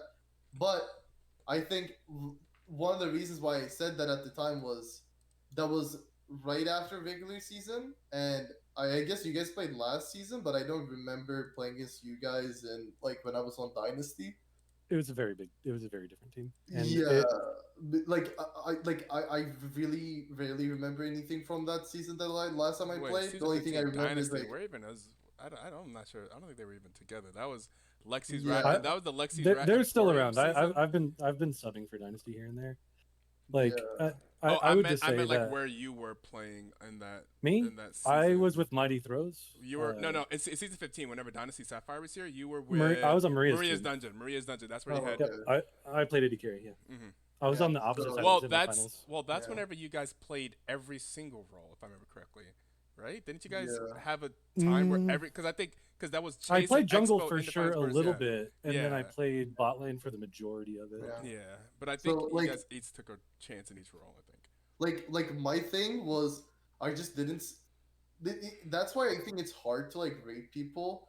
I was just like from our game against you guys.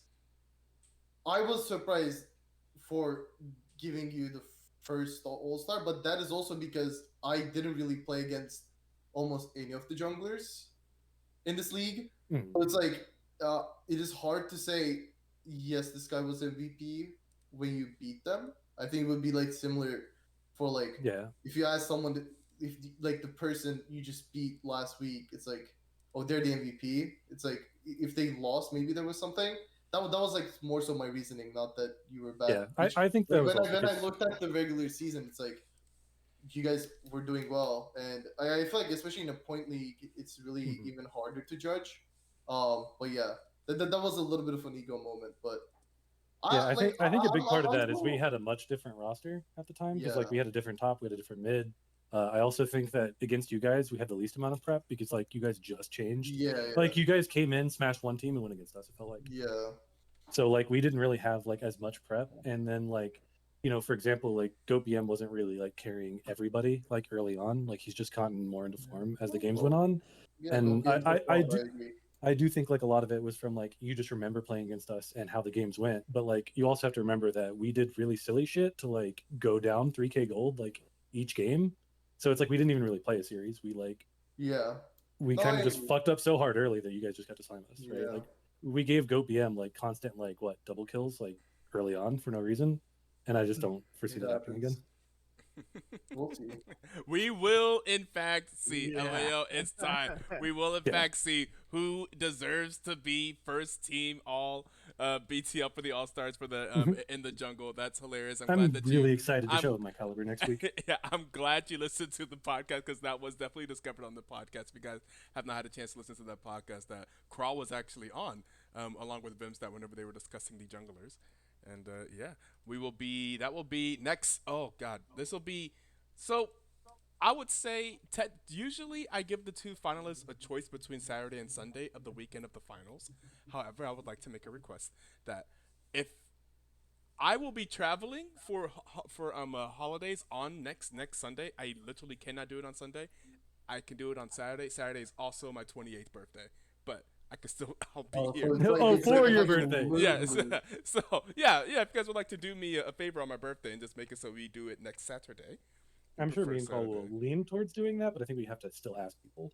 Yeah. Yeah. Because if it's on Sunday, I, I mean, of course. I personally don't mind because like right now none of the other leagues are currently going on at the same time, so Yeah. Yeah. Like, of course. probably wouldn't be a big If issue. if it needs to be Sunday, I just won't be here, and we'll have to set up production and casting and all that stuff. But if it's Saturday, I mean, I'll be here. Well, I'll well, just- well worst case, you can watch it from you can watch us from your birthday party. Well, no, I don't. I'm not gonna have a birthday. I will be traveling on Sunday for family for holidays. Saturday is my Oh. birthday, so my birthday would be finals. Oh, but that's what I meant. Like even if Yeah. you're like not here, like Okay. out for your partying or for your Oh birthday. no. I'm gonna try to do stuff for my birthday on Friday, so that we have Oh, I see, I see. we have Saturday open for BTL. BTL is so important. This wouldn't be the first time I did a BTL event on my birthday. One of our 1v1 tournaments I spent all day doing on my birthday. Well, this is the most delays we've ever had, right? Yeah. I don't Because we've think had delays to the usually- season, mid-delay season. Yeah. The like- fact yeah. that we did a 1v1 tournament on my birthday means that the regular season was already far concluded. Far. Yeah. And we were doing the one weekend silly shit we do in off season. That's how I ended up with the 1v1 tournament. So, yeah, this is the probably closest to Christmas we'll have a split end. It'll literally be on the 21st. And yeah, I'll be looking forward to that. Next weekend we'll have Poro Pounder versus Las Cucarachas. Las Cucarachas getting through semifinals 3-0. Poro Pounders got through the gauntlet 6-0, but then did lose 2 matches in semifinals to the number 1 seed Domingo. So I think we have a pretty interesting matchup slated up. Thank you for Old Sad Boy and Crawl for helping me with the casting today. And I was a little bit MIA at different points, but we were able to get the stream started. You guys have any shout outs? Anything else to say? Oh, Shout-outs? I do not. I thought you were. Yeah, I don't really have one as well. All right. No, my only shout out is I'm disappointed I didn't get to go against Femstat because this series would have been even more of a sweep, pretty much. Oh, God. And I know earlier he said like, "Oh, In Defiance wins in his dreams." Well, guess what? It's his nightmare. I'm on finals again. And we're going to go ahead and raid Eva from an old Black Twitch friend, and we will catch you guys next week. GoPM is a fraud. Yeah.